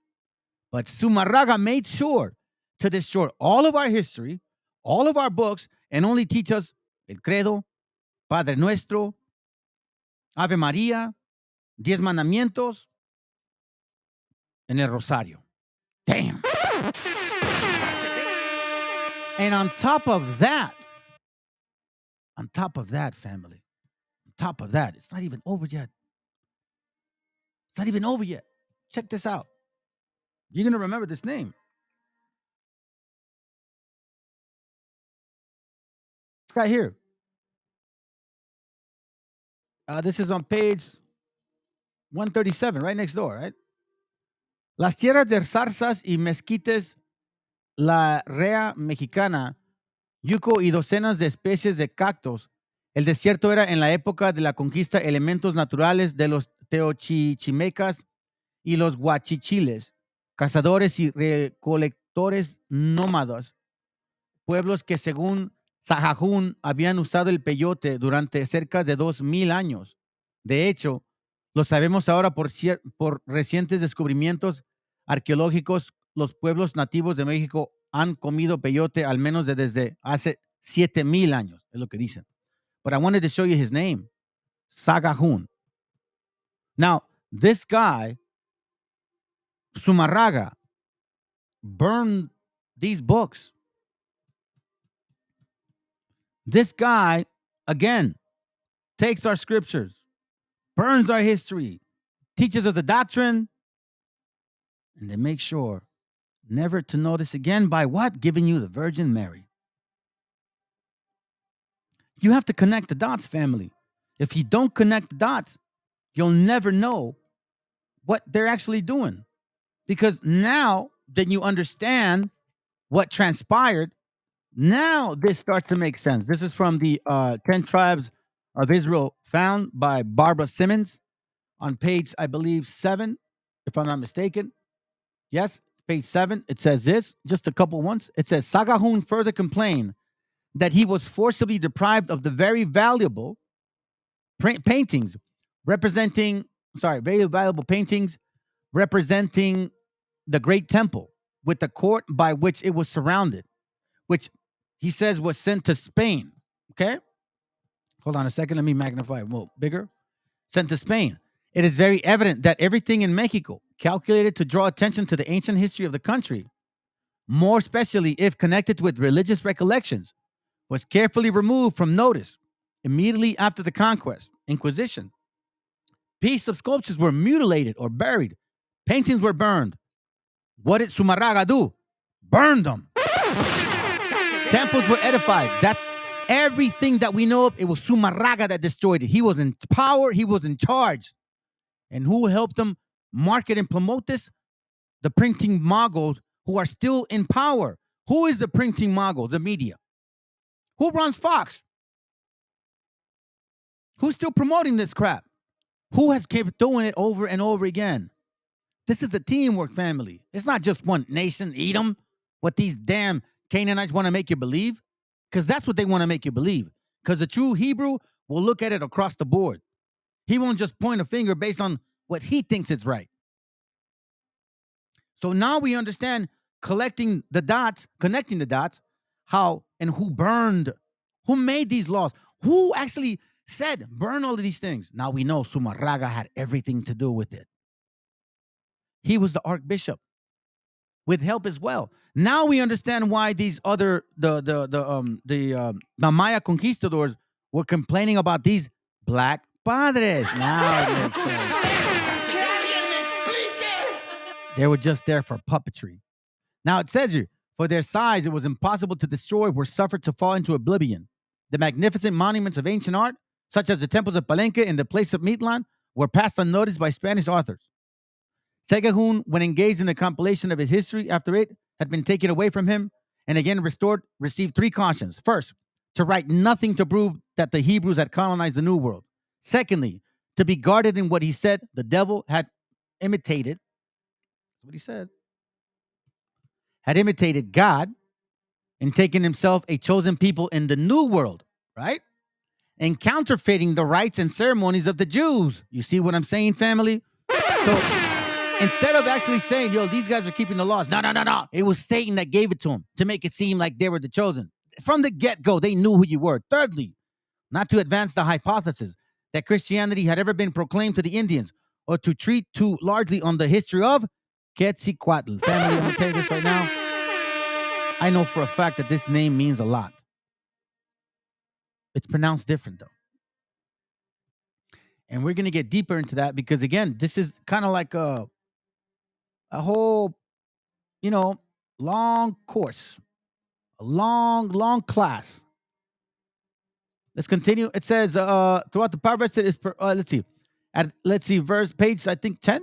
Yeah, page 10. At this distance of time, when the state of the world is so different from what it was in the 16th century, it may not be readily conceived how easy it was for the Council of the Indies, through the power vested in it, of permitting or prohibiting the general circulation of all writings relative to America, to keep the rest of Europe in a state of darkness, respecting the history of the new continent. For 3 centuries, those who successively composed that council exercised their function as censors with the greatest vigilance. The greatest vigilance, family. go to Psalms real quick. Psalms 5, verse 8. And it says here, it says, lead me, O Lord, in thy righteousness because of mine enemies. Make thy way straight before my face. Because now we understand that at every single step of the way, politically, socially, religiously, so-called, the enemy is there to catch you. For there is no faithless fullness in their mouth. Their inward part is very wickedness. Their throat is an open sepulchre. They flatter with their tongues. Oh, feel bad for me. Please have empathy for me. Reparations, man. Please, por favor. Because, they enslaved us. Yeah, you guys were both at it. Destroy thou them, O God. Let them fall by their own counsels. Cast them out of the multitude of their transgression. For they have rebelled against thee. Why? Because they went against his people. His people. So you guys remember Sumarraga, right? About him burning these books. Let's check this out. Let's remind ourselves here. Remind ourselves as to what's going on here. Okay? Let's go.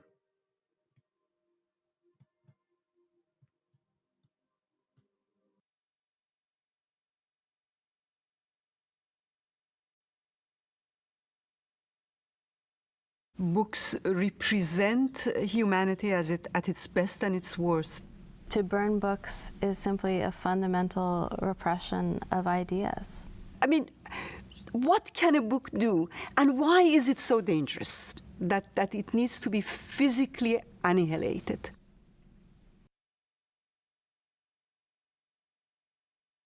What can a book do that has to be burned, destroyed, mutilated? That's right, brother. That's why he's a damn demon. Put the scriptures on fire because they knew what was in there. And they knew who Quetzalcoatl was or is. Let's go.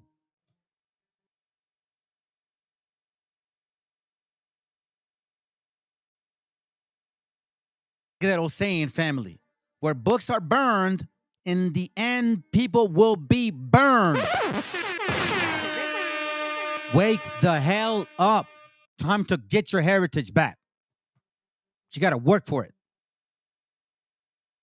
Books represent humanity at its best and its worst. To burn books is simply a fundamental repression of ideas. I mean, what can a book do, and why is it so dangerous that it needs to be physically annihilated?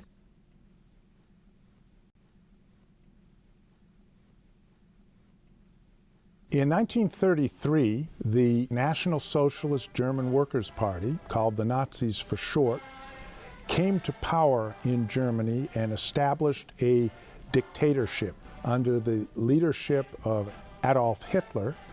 The Nazis intended to rearm Germany. How is that any different, family, than when they came here in the first place? They burn our books, they destroy our history, they give us their doctrine, but yet this is no different? You guys treat this like, oh, we're the illegal aliens. Like I said, I am sick and tired, and so should you be.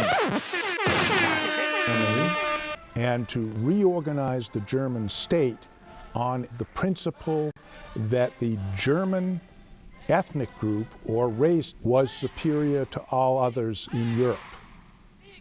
They suppressed all dissent within Germany, making it a crime to criticize the regime. The newly established... And that's what they're trying to do right now. They're trying to pass laws that supposedly are against anti-Semitism. What a coincidence, right? Again, life repeats itself, family. And who's the one in charge of the media? Let's continue. Ministry of Propaganda and Enlightenment set up various chambers to control specific aspects of German culture, such as art, literature, theater, film, music, virtually all forms of entertainment and all forms of dissemination of news. In 1933, In April, Nazi German students decided to organize a nationwide book burning program to eliminate foreign influence, to purify German culture as they saw it. So you have committees of students meeting with professors together, deciding what categories of books in these university libraries would count as un-German. They didn't see themselves as suppressing culture, they saw themselves as advancing Aryan German culture. See, family, so they don't see it as a suppressing culture. They see it, or they see you as a non-advancing race. Who now they have to answer, well, who are we Semitic? Are we Hamitic? Or are we Japhetic? Now the question is that. I just wanted to show you a picture of the burning concept, family. The whole concept of burning books. This is nothing new. But guess what? They made it a big deal when it came to them. Yet they still know who they are. But when it came to us, they just spit you in the face. How's that so?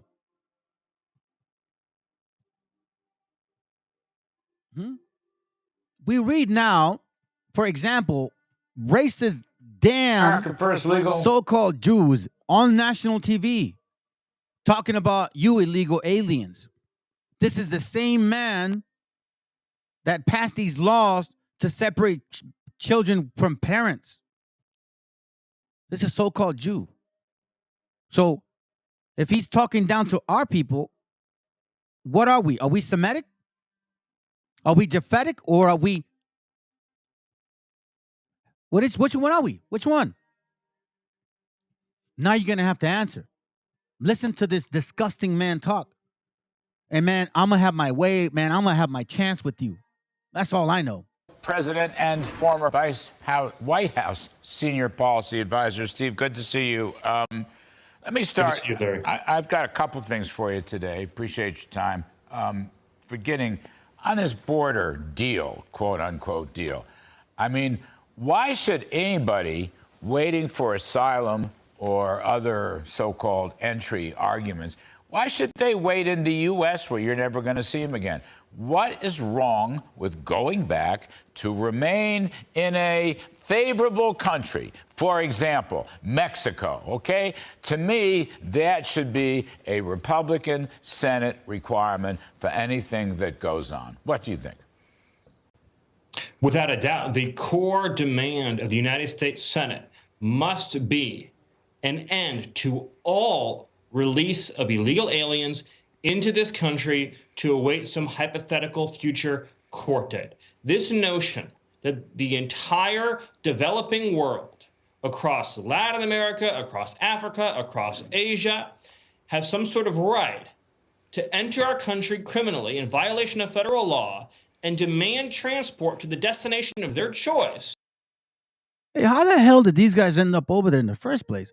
How did you guys end up in Palestine in the first place? Didn't you do the same thing?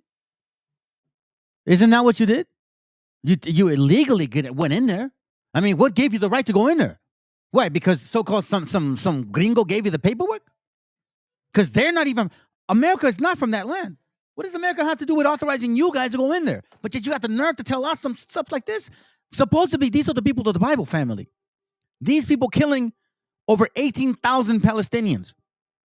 Passing laws to separate children here in the border. Telling you, you're the illegal alien.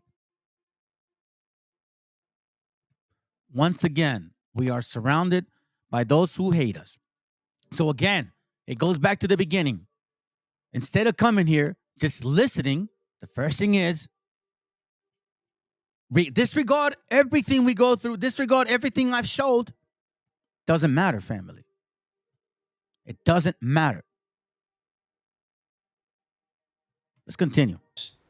Is the end of American sovereignty. This is a line Republicans must hold. If you enter this country illegally, you will not be released. Why do they put our gente as illegal aliens? You telling me that white people don't come here legally? How did you get here, bald man? Dumbass face? How did you get here, old ass fart? How did you guys get here? Because your family's not from this continent. Now, we understand family. It's a curse. I get it. It's a curse. But you want to know why I'm showing these things to you? I want to trigger you, man. Because you're either going to understand who you are or you're just going to stay asleep. You're either going to wake up or you're going to stay asleep. One of the two. Check this out.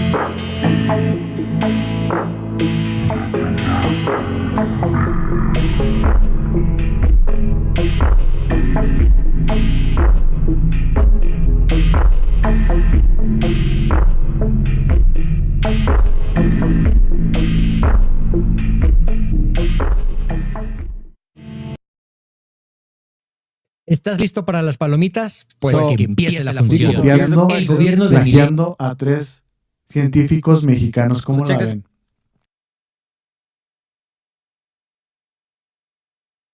This guy, because he's the president of Argentina, and he's talking a lot of crap about our gente, right?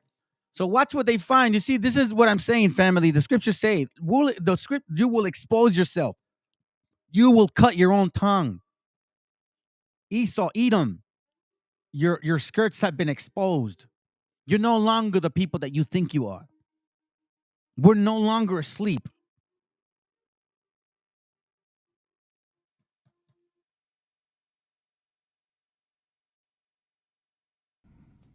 Mexicanos y mexicanas, el nuevo presidente de Argentina, Javier Milei, es un megacopión. Así es.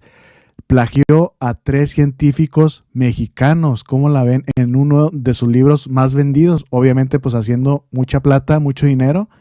Pues sí, copiando, plagiando a 3 científicos mexicanos. ¿Cómo la ven? Miren, hasta el mismo el doctor Jalife, lo publicó hace unos días aquí en las redes sociales. Aquí. It's funny, huh? He has a little cat thinking he's a Jew, but yet he's breaking the commandments at the same time. Thou shalt not lie. Thou shalt not bear false witness. This is the same one that wanted to go pro-dollar, and they said no. Now check this out. Devalúa un 50% más la moneda argentina. Y que, por cierto, también hay que mencionar, los Estados Unidos le dijo que no va a haber dolarización. Te lo repito, el gobierno de Milei acaba de devaluar la moneda argentina. Vale 50% menos que antes de que Milei fuera presidente. Digo, como dato. Y espérate, porque falta que privaticen todo.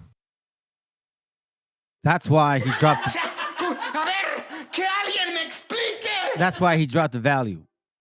Lower the money, lower the value enough to then privatize the whole damn country. Who's going over there? These people here. They're trying to make it their so-called second escape. They're so-called. Let me give you some little glimpse of two. Let's show you real quick, and then I'm going to show you a video. You guys can stick around if you want. Listen to this real quick, all right? Just real quick. Let's go. El sueño americano hoy es un sueño al revés. Sí. Hoy el sueño americano se convierte en el nuevo sueño mexicano. El sueño de los ricos para explotar a los pobres. Sí. La pobreza que busca sobrevivir en Estados Unidos y en Canadá. Y los canadienses y estadounidenses que buscan explotar también o huir de las crisis económicas y buscar un refugio financiero. Adivinen ustedes en dónde. Bueno, pues precisamente aquí traemos esta primera nota y vamos a tenerla como contexto. Ricardo vive con su hermana y 2 sobrinos en Phoenix y entre los 2 adultos apenas si pueden pagar el alquiler. Carlos, que vive solo en su apartamento en Los Ángeles, dice ya no podrá solventar el costo de la renta. Pagaba $1,050, pero ahora quieren que les pague $2,100. Los precios de alquiler son tan altos en todo el país que, según un estudio de Zillow, un trabajador de tiempo completo que gane el salario mínimo nacional de poco más de $7 necesita 4 trabajos o 3 compañeros de cuarto que ganen la misma cantidad para pagar un apartamento típico de 2 habitaciones, gastando un máximo del 30% de su sueldo en la renta. Precisamente sobre esto, y venir y rentar desde México. Los estadounidenses eligen establecerse en colonias como la Roma. México, en donde no hay, por ejemplo, la zona de $3,000 más que el año pasado. Los estadounidenses eligen establecerse en colonias como La Roma, Condesa, Juárez y Centro Histórico. Sí, por ejemplo, aquí dice Mr. Simón que él vive en el área de San Francisco. Dice, claro, aquí en el área de San Francisco la renta de un apartamento con un cuarto y un baño sale arriba de $3,000 al mes. Imagínate, sí, $3,000, pero esta es una cifra impagable. Hace unos años. I hired Sean here a few months back.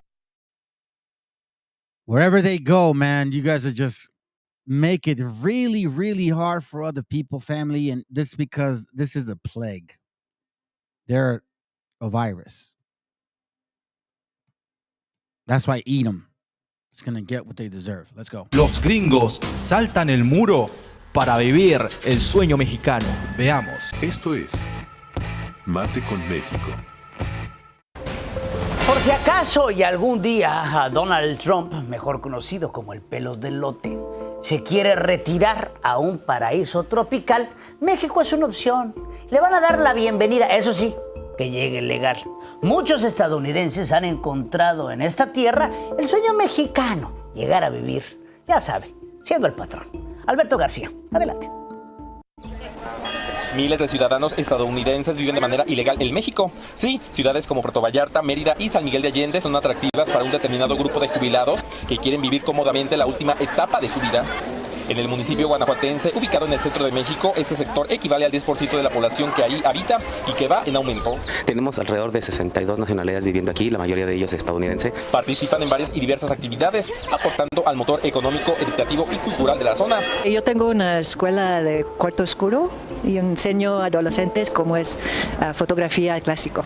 Hay una hora feliz de 5 a 8, que es cuando vienen a reunirse aquí toda la mayoría del vecindario local de aquí, de extranjeros. Las calles empedradas, el colorido de sus casas, la iglesia estilo gótico, pero principalmente el clima, son los principales atractivos de ciudades como esta. San Miguel es muy simpático. Es perfecto. Clima, personas, de comida, todo. La mayoría de ellos tiene más de 6 meses en piso mexicano, por lo que su estancia en nuestro país es ilegal. Por el momento el gobierno mexicano no pide regularicen su situación y solo algunos pagan una multa insignificante. Lejos de ser discriminados o perseguidos, son recibidos y atendidos de buena manera. Desde San Miguel de Allende, Guanajuato, Alberto García, Noticiero Cierre de Edición. You see that, family? You see that? Instead, when they come here, right? When we come here, what do we get? What do we get? Like I said, will the grapes gatherer ever leave some behind? You just can't stay put, man. Just got to go everywhere. Damn termites, bro. Family, listen. This is going to go on now at this point. I'm going to switch over, and I'm pretty much done at this point with this class. Hope it was edifying. But I got this one to consider. I've been waiting to show y'all, and it's going to connect the dots at the end. Again, this is from someone else. It's not me. Zionism, the Vatican, and the Quest for the New Atlantis. That's what it's called. Stick around. I think it'd be interesting. Take notes. There's a lot of information in here. I'll be watching, but at this point, I'm just going to step back now, okay? I went 2 hours. That was my goal. My goal is to at least do 2 hours minimum, see what comes out of that, and then I'll throw in an extra thing in there. But some days I'll go 2, some days I'll go 3. But again, I'm going to try to stay within 2 hours of real time, me doing live. And then I'll throw in one before, or every now and then I'll do a recorded, all right? Anyways, appreciate y'all. Shalom. And by the way, the name that I want to present to y'all is this one.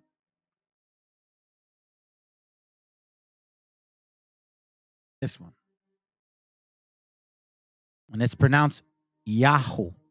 Yahoo. Yahoo. Okay? Yahoo, family.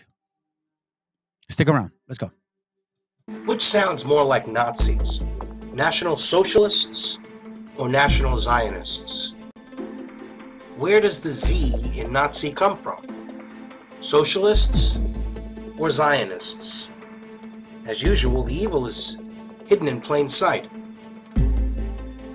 And as Britain's first Prime Minister so rightly noted, the world is governed by very different personages from what is imagined by those who are not behind the scenes. Guess who made the Holocaust possible, friends? It's not who you think. Guess who funded the Bolshevik Revolution in 1917 and the rise of Hitler and the Third Reich? American banks. Did you know Hitler's quest for a German master race of superior beings also called for a new world order? There are many precedents to Hitler's genocide of the Jews. Lenin and Stalin's terror famines, the extermination of Armenians by Muslim Turks during World War I, the brutal reductions of native peoples colonized by Europeans, beginning with the Canary Islands in 1478, and continuing in the Americas, Australia, Asia. These genocides continue with scant media coverage. In Africa, the World Health Organization vaccination depopulation agenda has continued since 1974, when Henry Kissinger issued Memorandum 200, stating that depopulation of the Third World was a top national security priority. Today, Muslims are slaughtering, beheading, and crucifying Christians as young as 12 years old, and Muslims, moderate Muslims, as well. In Africa and the Middle East, we've had beheadings in our own country, yet they are not called Islamic terrorism. Islam's not mentioned. It's called workplace violence. Why? And with all of these genocides going on in Africa, the Middle East, of Christians, the Vatican is quiet as a church mouse. Why? In 1933, Adolf Hitler, a former Catholic Satanist, justified his anti-Semitic policies to the German Catholic hierarchy on the grounds that he is only treating the Jews the way the church has treated them for centuries. He correctly reminds the prelates that the church has regarded the Jews as dangerous parasites and pushed them into ghettos for 1,500 years.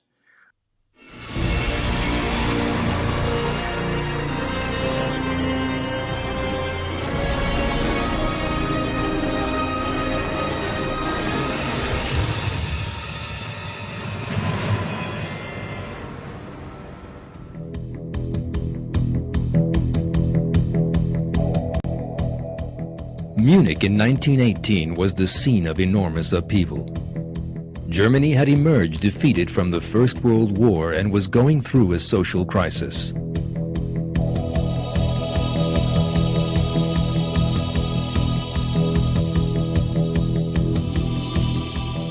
This upheaval led to a revolt against the government. Kurt Eisner, a journalist of Jewish origins, and his Social Democrat followers carried out a bloodless coup with the support of the Imperial Army. Ludwig III and his family were sent into exile. Eisner became Prime Minister of the new government. However, those who imagined that this revolution, achieved without bloodshed, would bring stability to Germany were sadly disappointed.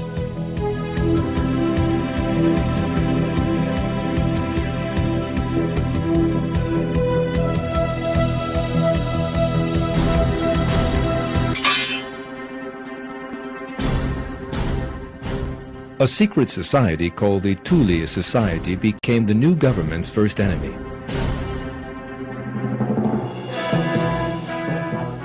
This was a deeply racist organization which took its name from Thule.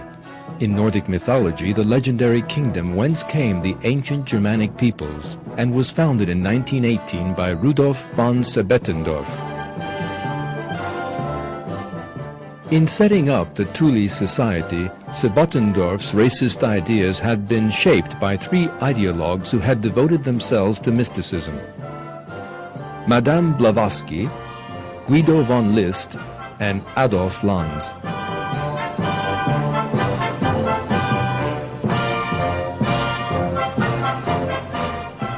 Madame Blavatsky developed a theory that the Aryan race, which she believed to be the ancestor of the German people, was an allegedly superior race.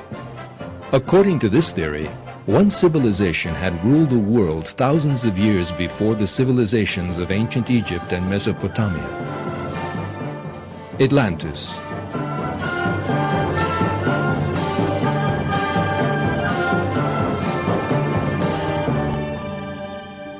Blavatsky thought that this people were members of a very noble and pure race, but that they had been wiped from the face of the earth by a volcanic disaster.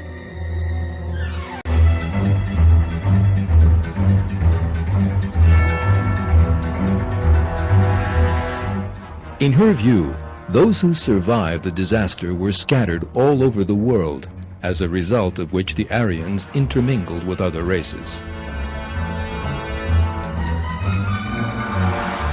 In order to find evidence for her mystical myths, Blavatsky traveled as far as Tibet and studied Buddhist priests.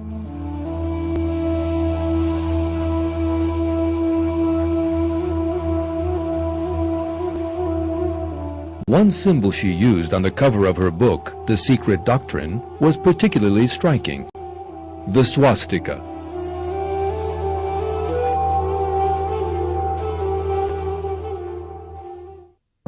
Guido von List thought along the same lines as Blavatsky. In his view, the German race were actually the representatives of the so-called Aryan race suggested by Blavatsky. List also came up with another claim. Throughout the course of history, there had been secret societies which sought to continue and protect the culture of the Aryan race. The Freemasons, the Knights Templars, and the Rosicrucians.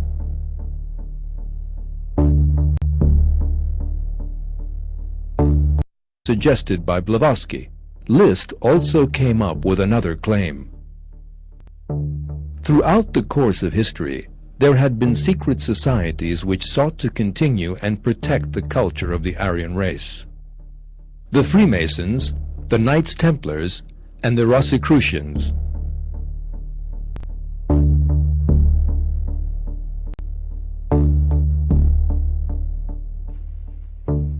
In 1912, he founded a secret society, similar to Freemasonry, called the German Order. List died in 1919, but he left behind an admirer who would continue his ideas with the greatest zeal: Master of the German Order, Adolf Lanz.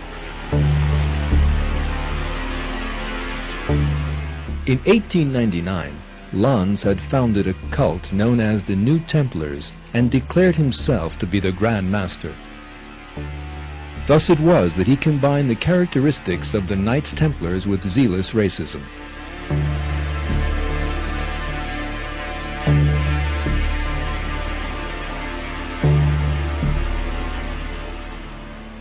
In 1905, he began publishing the anti-Semitic magazine Ostara to spread his racist ideas.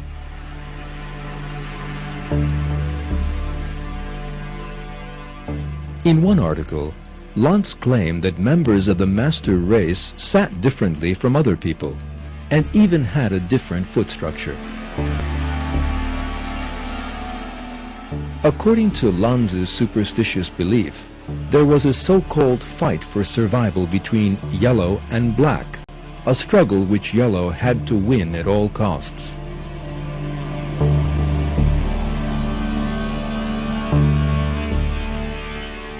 Right from the first edition of the magazine, Sebatendorf, the future founder of the Thule Society, was there among his followers and the proponents of the ideology he had infected them with.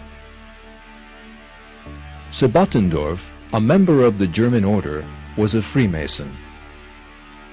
Thus it was that mysticism, racism, admiration for old pagan cultures, and a hierarchical organization similar to that of Freemasonry all came together.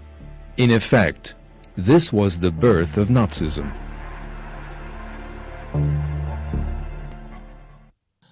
Another Luciferian component of the rise of the Third Reich was the Vril Society, or the Luminous Lodge, which combined the political ideals of the Order of the Illuminati with Hindu mysticism, theosophy, and the Kabbalah. It was the first German nationalist group to use the symbol of the swastika as an emblem linking Eastern and Western occultism. The Vril Society promoted the idea of a subterranean, matriarchal, socialist utopia ruled by superior beings who had mastered the mysterious energy called the Vril Force. This secret society was founded literally on Bulwer Lytton's novel, The Coming Race, 1871. The book describes a race of men physically far in advance of our own. They have acquired powers over themselves and over things that made them almost godlike. For the moment, they are in hiding. They are said to live in caves in the center of the earth. Soon they will emerge to reign over us, quote unquote. one of the world's greatest rocket experts, Dr. Willy Ley, who fled Germany in 1933. Dr. Ley said the Vril Society, which formed shortly before the Nazis came to power, believed they had secret knowledge that would enable them to change their race and become equals of the men hidden in the bowels of the earth. Methods of concentration, a whole system of internal gymnastics by which they would be transformed.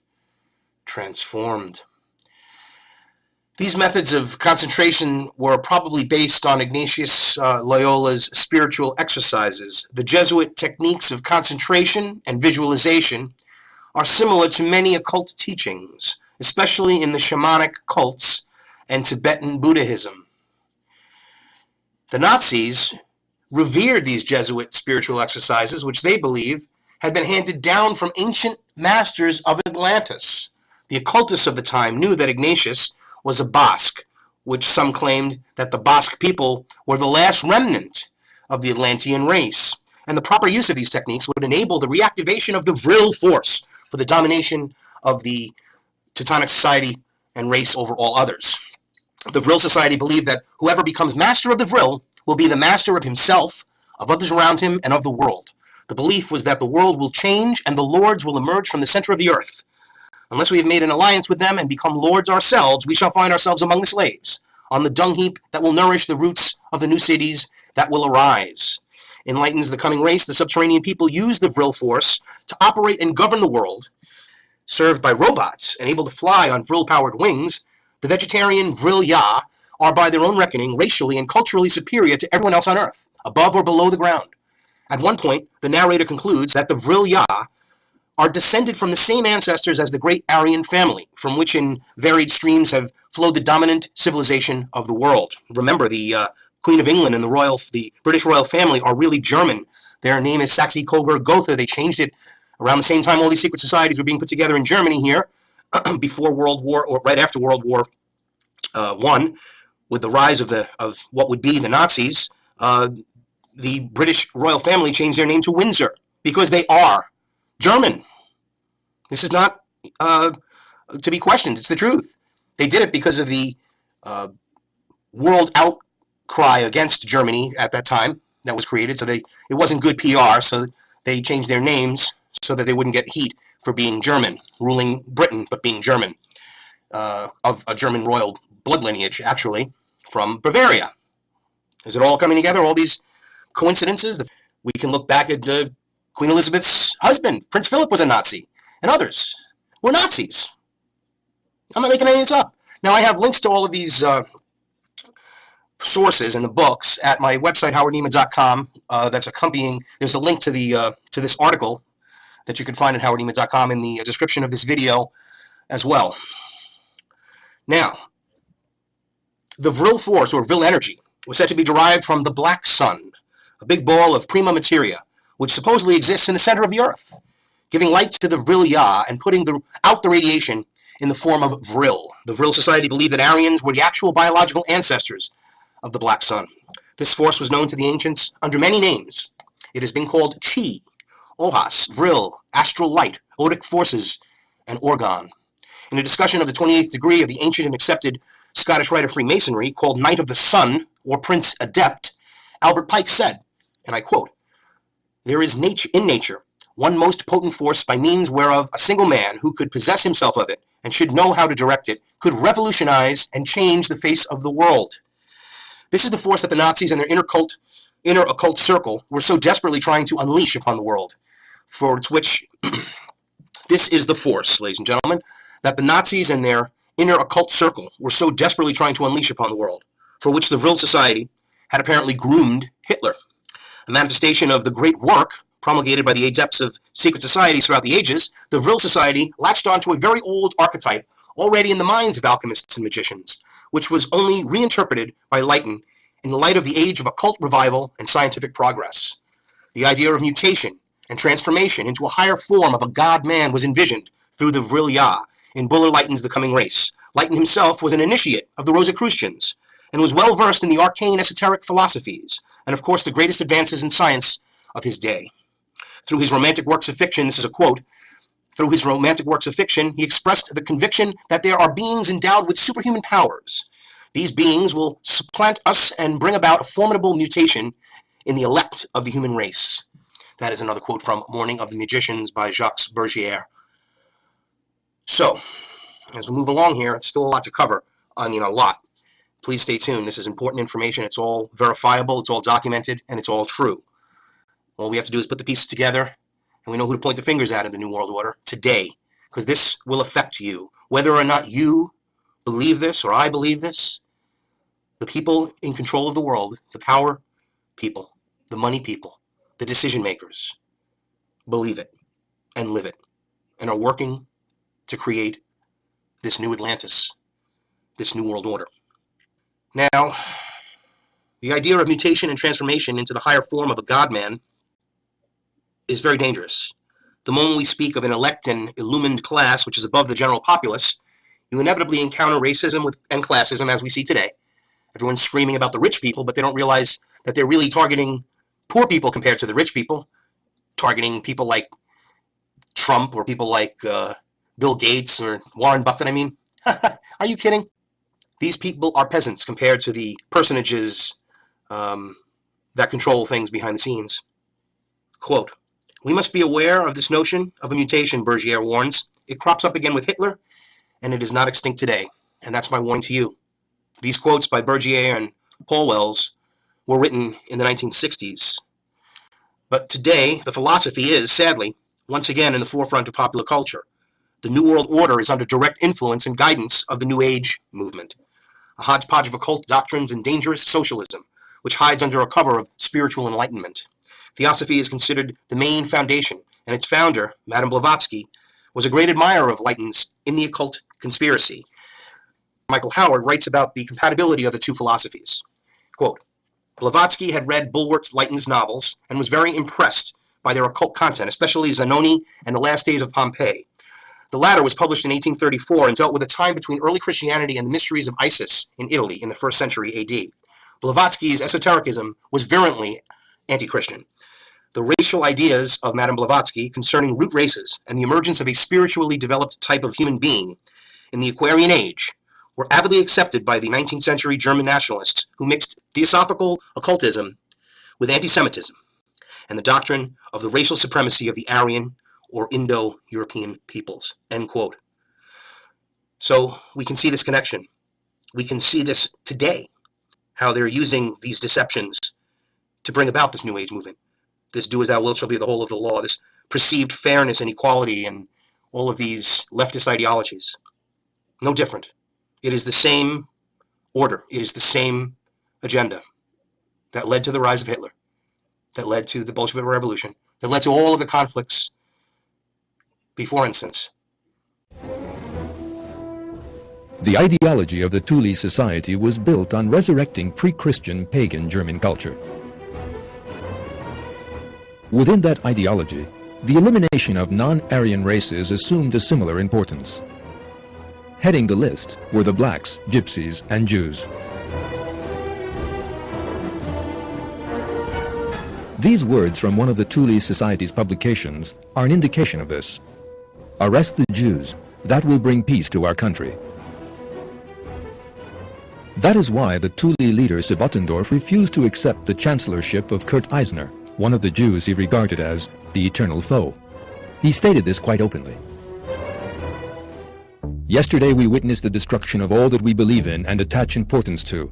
Instead of princes with whom we share a blood bond, our deadly enemies rule, the Jews. We cannot know what will be born out of such chaos. So long as I hold the iron hammer, I shall lead Thule to war. Our discipline is Germanic discipline, and Germanic means nobility. Our God is Walvather, our emblem is Aryan, the first flame, the sun, the eagle. From today our symbol shall be the eagle. It will remind us that we may have to die if we are to live."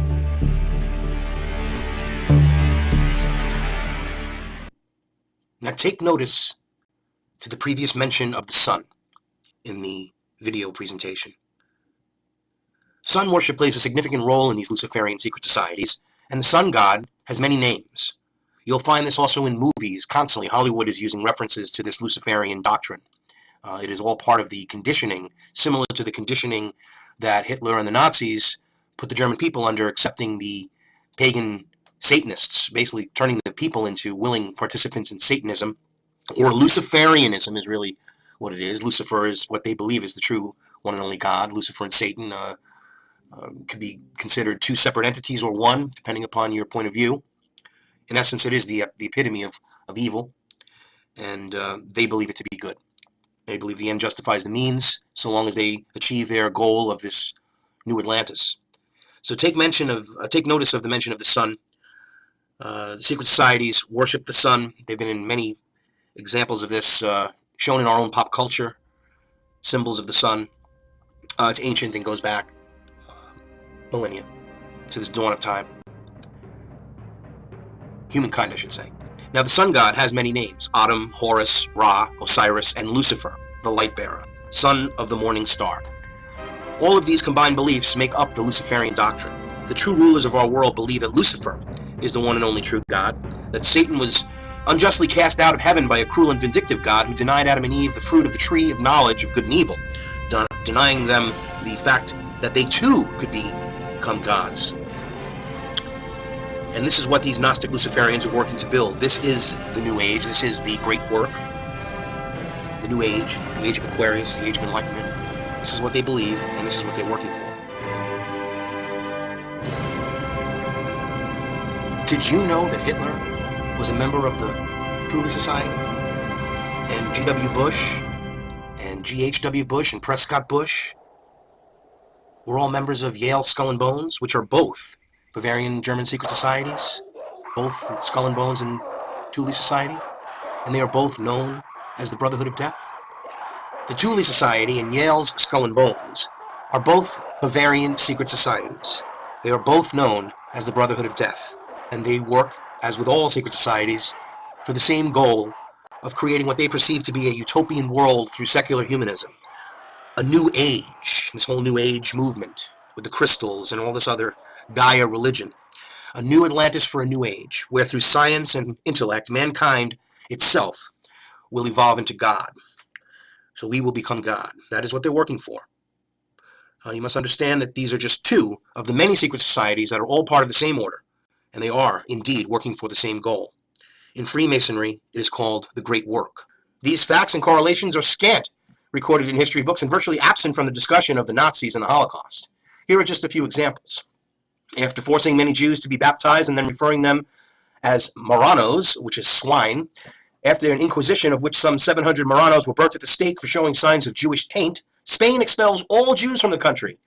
In 1492, the same year, the New World was found. Okay, the New World was created. The same thing's happening.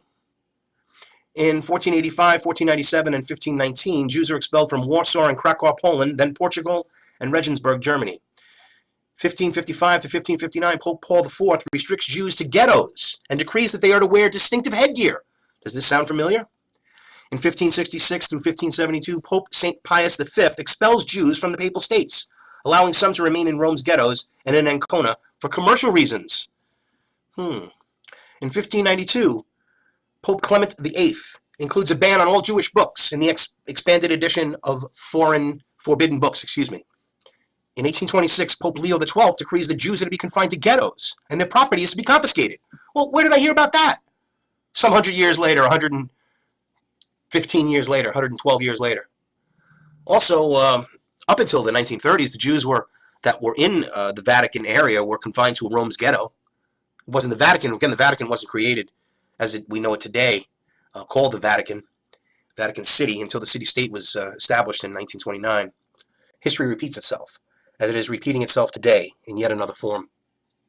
Did you know that Hitler's New World Order is the same New World Order called for by George H.W. Bush on September 11th, 1990?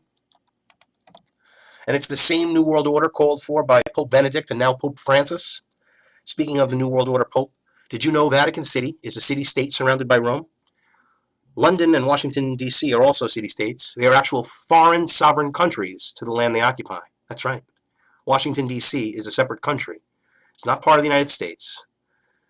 It is owned by the same personages behind the scenes that no one knows about that owns the Vatican and London. These black nobility, the families of the wealthiest of the wealthy. Vatican City was founded on February 11, 1929. Italy is the headquarters of the Roman Catholic Church. It is home to the Pope and the wealth and culture of the Holy Roman Empire, including a treasure trove of priceless iconic art and architecture from ancient Roman sculptures, Renaissance frescoes, to the Sistine Chapel, whose ceiling was famously painted by Michelangelo. Are you aware that both the Old and New Testaments we know today have been altered by Gnostics in Alexandria, Egypt, who corrupted the biblical scriptures? Are you aware of that? Did you know that as the Roman Empire was falling, Constantine became a Christian while still secretly worshiping the sun god Sol, also known as Baal? He issued the Edict of Milan ordering a tolerance for Christians.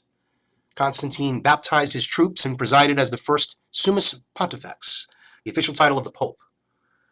Roman Catholicism transferred occult Baal worship into an already corrupted Christianity, bearing a mixture of witchcraft, Judaism, paganism, and perverted Christianity. To stamp out the spiritual rebellion of Martin Luther and the Protestantism movement, Pope Paul III ordered the founding of the Order of the Jesuits as an intelligence network and secret militia of the Vatican. To this day, the superior general of the Jesuits, the Black Pope, remember the black nobility, the Black Pope, is the mysterious man behind the Pope. It is he who has the ultimate power in the Vatican. The Jesuits helped develop many cults, Freemasons, Mormons, Jehovah's Witnesses, Christian Science, and many others, to serve the interests of the Vatican. Did you know Pope Francis is a Jesuit? As Hitler rose to power, he made a deal with Cardinal Pacelli, the future Pope Pius XII, that had devastating consequences, as did the role of the judges, scientists, academics, who individually and collectively made deals with and took benefits from Hitler. The founder of the Lutheran Church, Martin Luther, was a virulent anti-Semite, much quoted by Hitler. In fact, the Nazis scheduled their Kristallnacht purge in honor of Martin Luther's birthday. In his 1543 book, On the Jews and Their Lies, Martin Luther described the Jews as a base, whoring people, that is, no people of God, and their boast of lineage, circumcision, and law must be accounted as filth. They are full of the devil's feces, which they wallow in like swine. The synagogue was a defiled bride, yes, an incorrigible whore and an evil slut. Wow. He argues that synagogues and schools should be set on fire and their prayer books destroyed, rabbis forbidden to preach, homes razed, and property and money confiscated. They should be shown no mercy or kindness, afforded no legal protection, and these poisonous, venomous, envenomed worms should be drafted into forced labor or expelled for all time. Now, what does this sound like to you? Doesn't this sound like Hitler just said, oh, you know what? I'm just going to do what the Catholic Church has been doing. I'm just going to do what Martin Luther liked to do. Isn't this interesting? It gets more interesting. Please, stay tuned. They should be shown no mercy or kindness, afforded no legal protection. He also seems to advocate their murder, writing, we are at fault in not slaying them. Catholics, though, shouldn't be too quick to point a finger at Luther's anti-Semitism because he didn't invent it. Like bigotry and racism, it was a learned behavior from the Roman Catholic Church, in which he was raised, educated, and ordained as an Augustinian monk. Although he protested against many of the Catholic Church's beliefs and practices, one belief he embraced was the Catholic Church's contempt for the Jews. Here is a quote from A Moral Reckoning by Daniel Goldhagen on page 166, and I quote, in 1941, December, Protestant evangelist church leaders of several regions of Germany collectively issued an official proclamation that declared the Jews incapable of being saved by baptism, owing to their racial constitution to be responsible for the war and to be born enemies of the world and Germany. They therefore urged that the severest measures against the Jews be adopted and that they be banished from German lands. Would not the superlative, the severest measures, encompass the death penalty? You bet. And with the context of the apocalyptic war with the Soviet Union and of the Germans' already ongoing extermination of Soviet Jewry, it could have meant only one thing. With these words, the Protestant church leadership of a good part of Germany, collectively as a corporate group, and with the authority of their offices, on their own initiative, implicitly endorsed the mass slaughter of Jews, or at least knew that many would understand them to be endorsing the annihilation, which amounts to the same. Of course, the Vatican remained neutral throughout World War II, but guess which American banks and companies funded the Nazis until the end and profited by Jewish slave labor? Did you know the Bush family are Nazis? Do you know that the Bavarian Brotherhood of Death, also known as the Thule Society or the Thule Society, and Skull and Bones are one and the same order, working for a new world order, including the order of the Jesuits and including the order of the Holy See? Do you know that the Skull and Bones member, Prescott Bush, George Bush's father, and G.W. his grandfather, was censured for laundering Nazi money at the Union Bank in 1943? Did you know I.G. Farben and Rockefeller Standard Oil were partners throughout the rise of Hitler and during the entire Second World War? As you will see, many big American banks funded the Nazis and Hitler's rise to power. The planes that the Nazis flew couldn't be powered without the fuel additive supplied by Standard Oil throughout the war. It actually kept the war going 2 years longer by using concentration camp slave labor to make gasoline out of coal. This is what we're dealing with. In 1998, the BBC reported Barclays Bank had agreed to pay $3.6 million to Jews whose assets were seized from French branches of their British-based bank during World War II. Chase Manhattan Bank also acknowledged seizing about 100 accounts held by Jews in Paris during World War II. Recently unclassified reports from U.S. Treasury about the activities of Chase in Paris in the 1940s indicate that local branches worked in close collaboration with the German authorities in freezing Jewish assets. So, these banks, American banks as well, were seizing assets. The Daily News reported the same year the relationship between Chase and the Nazis apparently was so cozy that Carlos Niederman, the Chase branch chief in Paris, wrote his supervisors in Manhattan that the bank enjoyed very special esteem with top German officials and a rapid expansion of deposits, according to Newsweek. Niederman's letter was written in May 1942, 5 months after the Japanese bombed Pearl Harbor and the U.S. also went to war with Germany. The BBC also reported in 1999 a French government commission investigation of the seizure of Jewish bank accounts during the Second World War says 5 American banks, Chase Manhattan Bank, J.P. Morgan, Guaranty Trust Company of New York, Bank of the City of New York, and American Express had taken part. This is the glue of the New World Order. This is what holds them all together, these banks and the central banks that they own and control. And this has been going on since the Federal Reserve Crime Syndicate and before that with the banking systems, but they finally really got control of the money supply. And Nathan Rothschild, as he had said, I care not who makes the laws so long as I can control the money. Whoever makes the money really controls the country. It doesn't matter who makes its laws. And that's very true. And that's what we're living under. It's an oligarchy, basically. We know these politicians are all corrupt criminals. All of them. I mean, no matter how you look at it, there's very few that are truly worth anything. Politicians are paid for puppets of these special interests to keep this system going.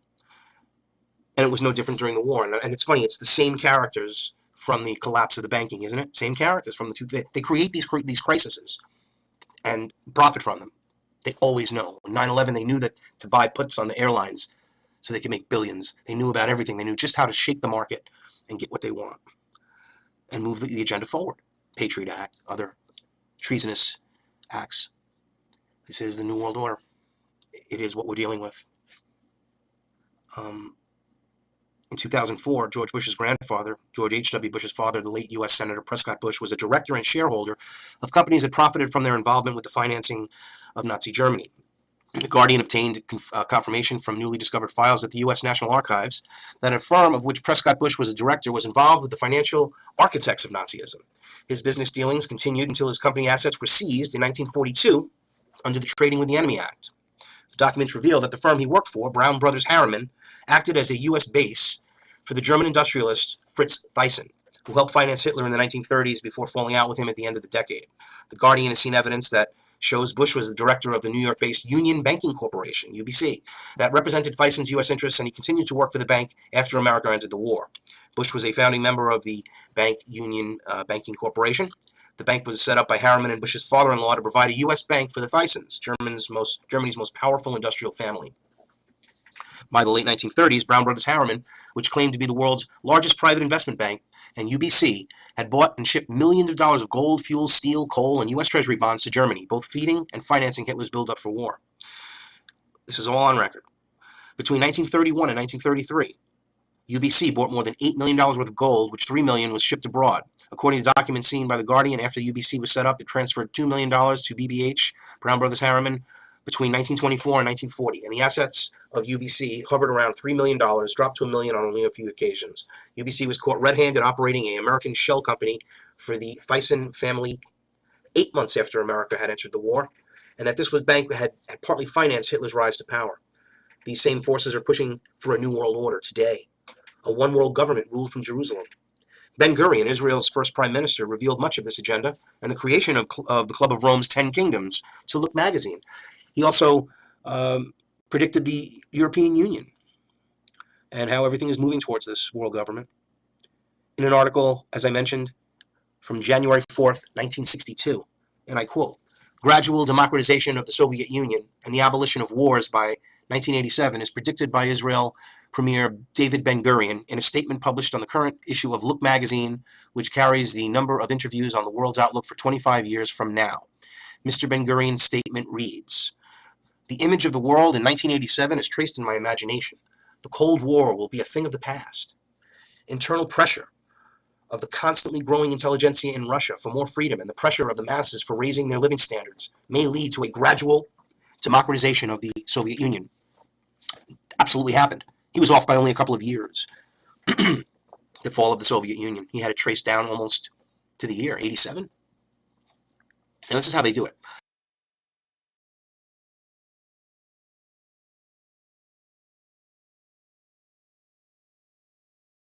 All right, fam.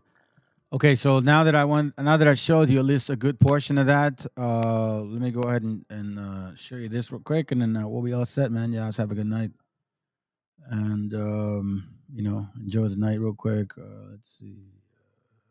Bad news. Where is it at? Here it goes. No, that's not it. Here it goes. It's about 13 minutes long.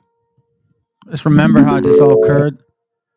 Sometimes we forget, but this is how it occurred, okay? And this thing about all we revealed, I don't put a lot of emphasis on names, bro. Hopefully that doesn't bother you, but if it's just about a name, then damn. You guys are tripping, dude. I don't make my doctrines off of names. I don't believe because it says it one way or the other. I don't know what the real name is. Nobody really knows. But I think we're all curious and, searching of it. Anyways, let's continue. All right, you guys have a good night. 13 minutes. Back when the British Empire was colonizing all of this land, they drew a line. The line went right along this little mountain range, and it was meant as a boundary. Back in London, they were saying that no English settler was allowed to settle west of this line. The British Empire did this because they were worried that if settlers started to expand into the west, they would bring the British Empire into a war with native populations. They also didn't want to unnecessarily piss off France, who also had land in the west. So they told their settlers to settle, but not past this line. And then the settlers completely ignored it.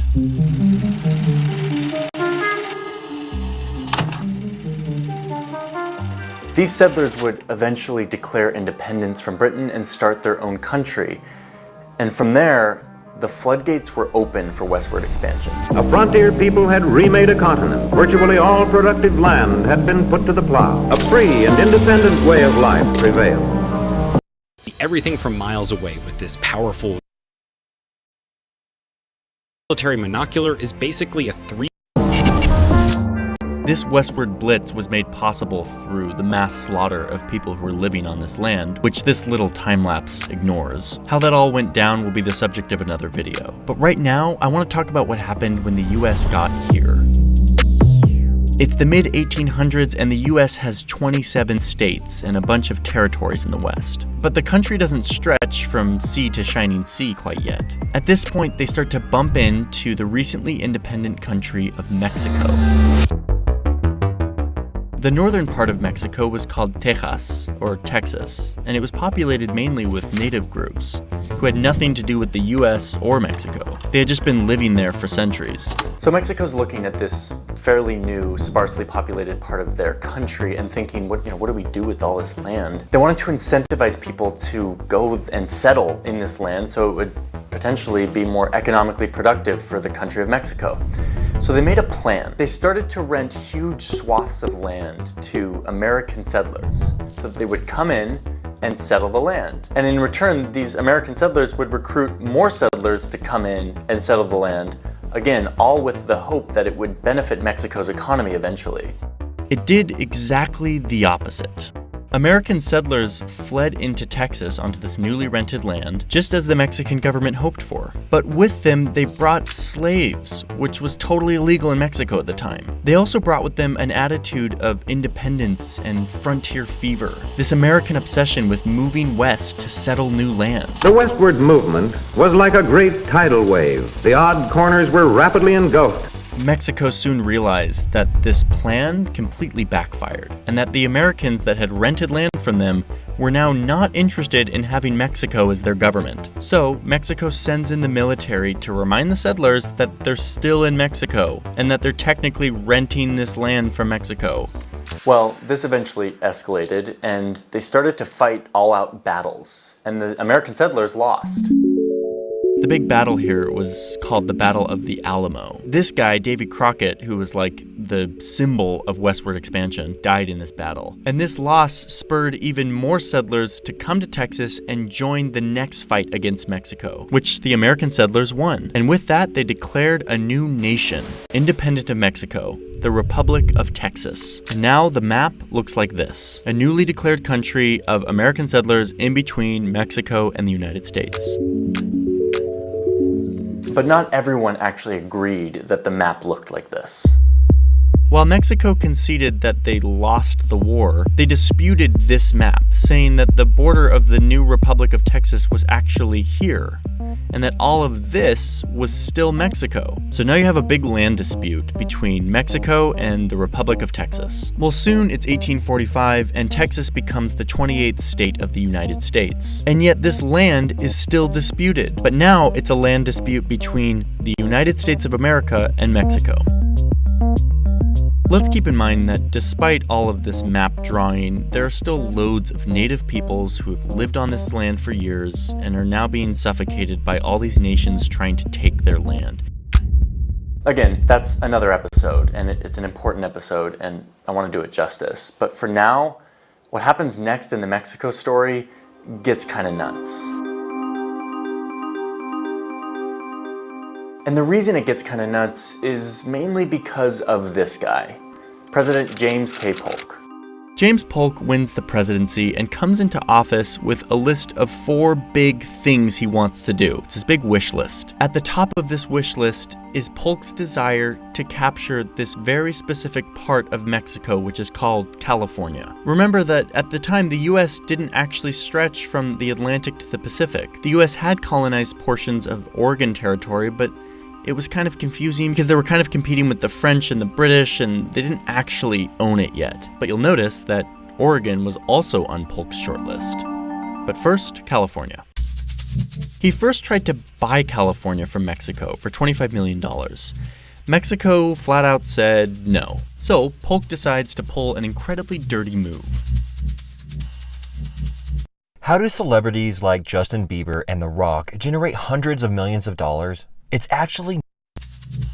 Remember this big old swath of disputed territory that the US inherited when they admitted Texas into the Union? James Polk was pissed off that Mexico didn't take his offer to buy California.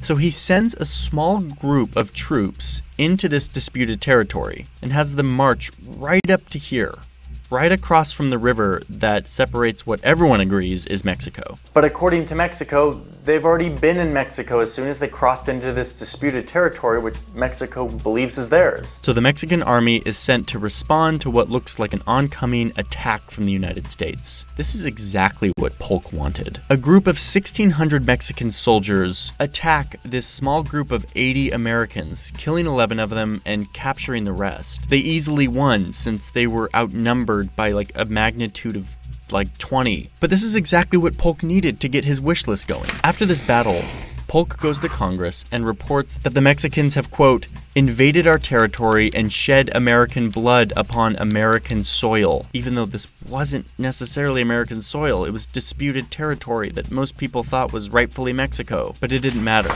The death of Americans was enough to rally Congress around declaring war with Mexico. The US easily won this war, and they did it pretty quickly. Remember that the taking over of Texas was originally a bunch of settlers who band together, made a militia, fought Mexico on their own, and declared the Republic of Texas.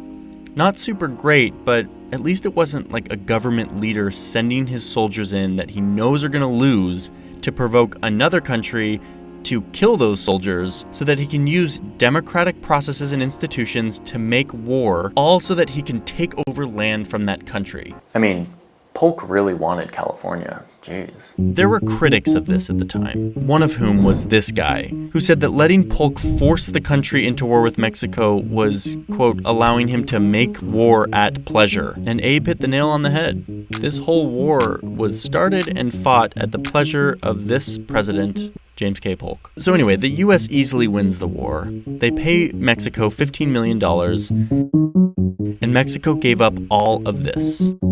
As a part of this loss, Mexico also conceded all of this disputed territory, making it officially a part of the U.S. state of Texas. The U.S. had grown significantly in just a couple of years, and Polk got his California. The U.S. could have taken more land. Some American lawmakers at the time wanted to take all of Mexico, and militarily, they likely could have done this. But they only took this part of Mexico because it was the most sparsely populated, mainly by Native Americans. One senator at the time, who happened to be pro-slavery, argued on the Senate floor against taking all of Mexico, saying, quote, "We have never dreamt of incorporating into the Union any but the Caucasian race, the free white race. Are we to associate with ourselves as equal companions and fellow citizens the Indians and mixed races of Mexico?" In other words, let me put it plainly, the policy was, let's search for land where we can exterminate the natives and settle white people, instead of, let's take land where there's already big populations that are non-white people that we would have to bring into our country. This is a policy that informed American expansion and imperialism for a very long time, and it's what guided a lot of what land we took over and what land we didn't take over. Okay, so through this unprovoked, racially tinged war, Polk checked off California from his list. And just the next month, Oregon was organized into a territory after working out a deal with the British. Polk had exterminated anyone in his way, and now he had a coast-to-coast country. A few years later, they bought this little piece of land from Mexico. And this completed the southern border that we know today. One that was forged first from a rebellion of American settlers, then a war at the pleasure of James K. Polk, and then finally that little purchase there at the end. The native people and Mexicans that lived here when the US took it over, and let's be clear on something, that is not a small number. They were predictably oppressed as white settlers fled into this region, often looking for gold. Native people were driven from their land, and the rights of Mexican property owners were erased in the name of a state constitution that only let white people vote. This land, after a little more than a century and a half, had become a great nation, the United States of America. So the US stole Mexico in the 1800s, partly because they opened their borders to Americans to let them in to work their land, which is just a very strange full circle irony, especially because today you go to the US-Mexico border and we do everything to make it clear that this side of that wall is the US, when just a few years ago it was all Mexico. I wish, like the Hawaii video, I had some high note to end on here, but I don't, so see ya. These stories about how the US expanded teach me so much about how the US got its shape and how the world works and how countries grow and change. And I've really been learning a lot by delving into these. Before you go, I want to tell you about a really important resource online called Skillshare, who's the sponsor of this video, but more importantly, Skillshare is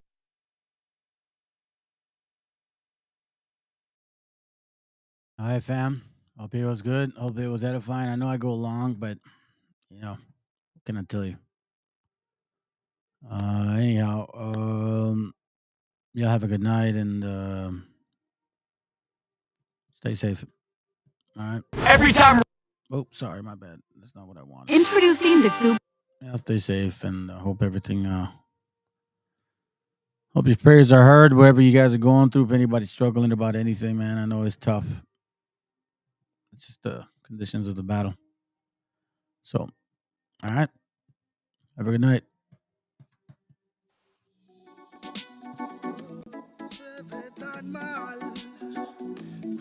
Miras a otro lado, los fantasmas del pasado no se detendrán hasta verte derrumbado. Peores lo hemos pasado. Andaba a golpes con la tristeza, me aportó riqueza, me otorgó sabiduría, pues se dibujaba en todas mis piezas. Yo con alegría le daba color después. La aguja sigue girando, tiempo parece burlar de mí. Dijo que sanaría esperando, pero creo que la espina aún sigue ahí. Con los dedos lo voy palpando. Cierro los puños, escapa de aquí. Agonizando, no me espera el tiempo, no voy a esperar por ti. Nuestras huellas en la orilla se han borrado por la marea. Si esas estrellas ya no brillan, las entiendo pa' que veas. Sea donde sea, bajo la tormenta o dentro de la odisea, donde arañas cubren el cielo de tela, los aviones nadan y los barcos vuelan. Aunque parezca que va bien, no sabes bien si va mal. Besos que pueden doler, ojos que pueden matar. Tengo mi alma en el almacén encerrada, mi corazón está en huelga, mis sentimientos en ámbar. Gente, Calamala dijo que estaría presente. Fallaron como nunca, se fueron para siempre. Millones razones para vengarme, pero a veces duele más actuar indiferente. Como no quieren ver ahogados, tenemos branquias y cerrados los bronquios como la mente de un guardia. Yo soy la montaña y vine con la cordillera. Más cojones que tu ganga tiene una madre soltera. Tú cúbrete si suena mi tu. A mi lado tengo soldados fumando de su palulú. Y un conjuro de grimorio me lo salva del velorio. Pa' tener pila valorio, se matan vestidos de emporio. Y yo no quiero una pistola, estoy soñando que la vida que quería me llega a tiempo. Desde que yo la vi sola, loco ando. Vino a verme cuando el sol se estaba poniendo y se dejó una pluma y se perdió en la bruma. Nunca se despidió de mí, nunca se despidió de mí. Vivo en un mundo que parece roto y sé que no, porque todo es perfecto y lo debo plasmar. Me fumo un trocolor tras otro y lo veo todo otro color. Me siento libre porque vuelvo a conectar.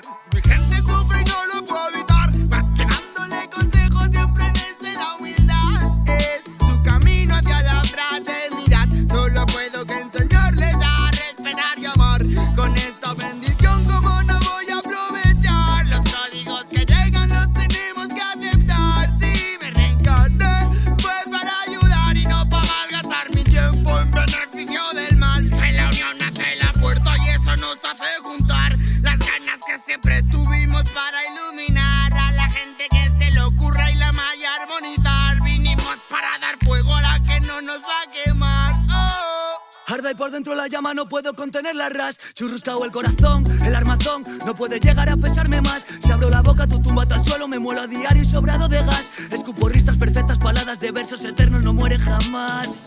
Cuando acabe mi condena, me vi muy solo y perdido. Cada vez más negra la flema, más elegante el problema, pero planté cara a todos mis enemigos. Recuperé las ganas, las fuerzas y el garbo.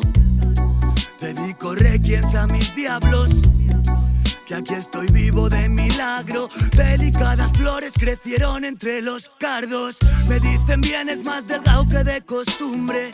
Será de tanto que he bailado en el alambre, que a tanta pena es mejor no ponerle nombre. Llevamos la música en vena, nuestra sangre.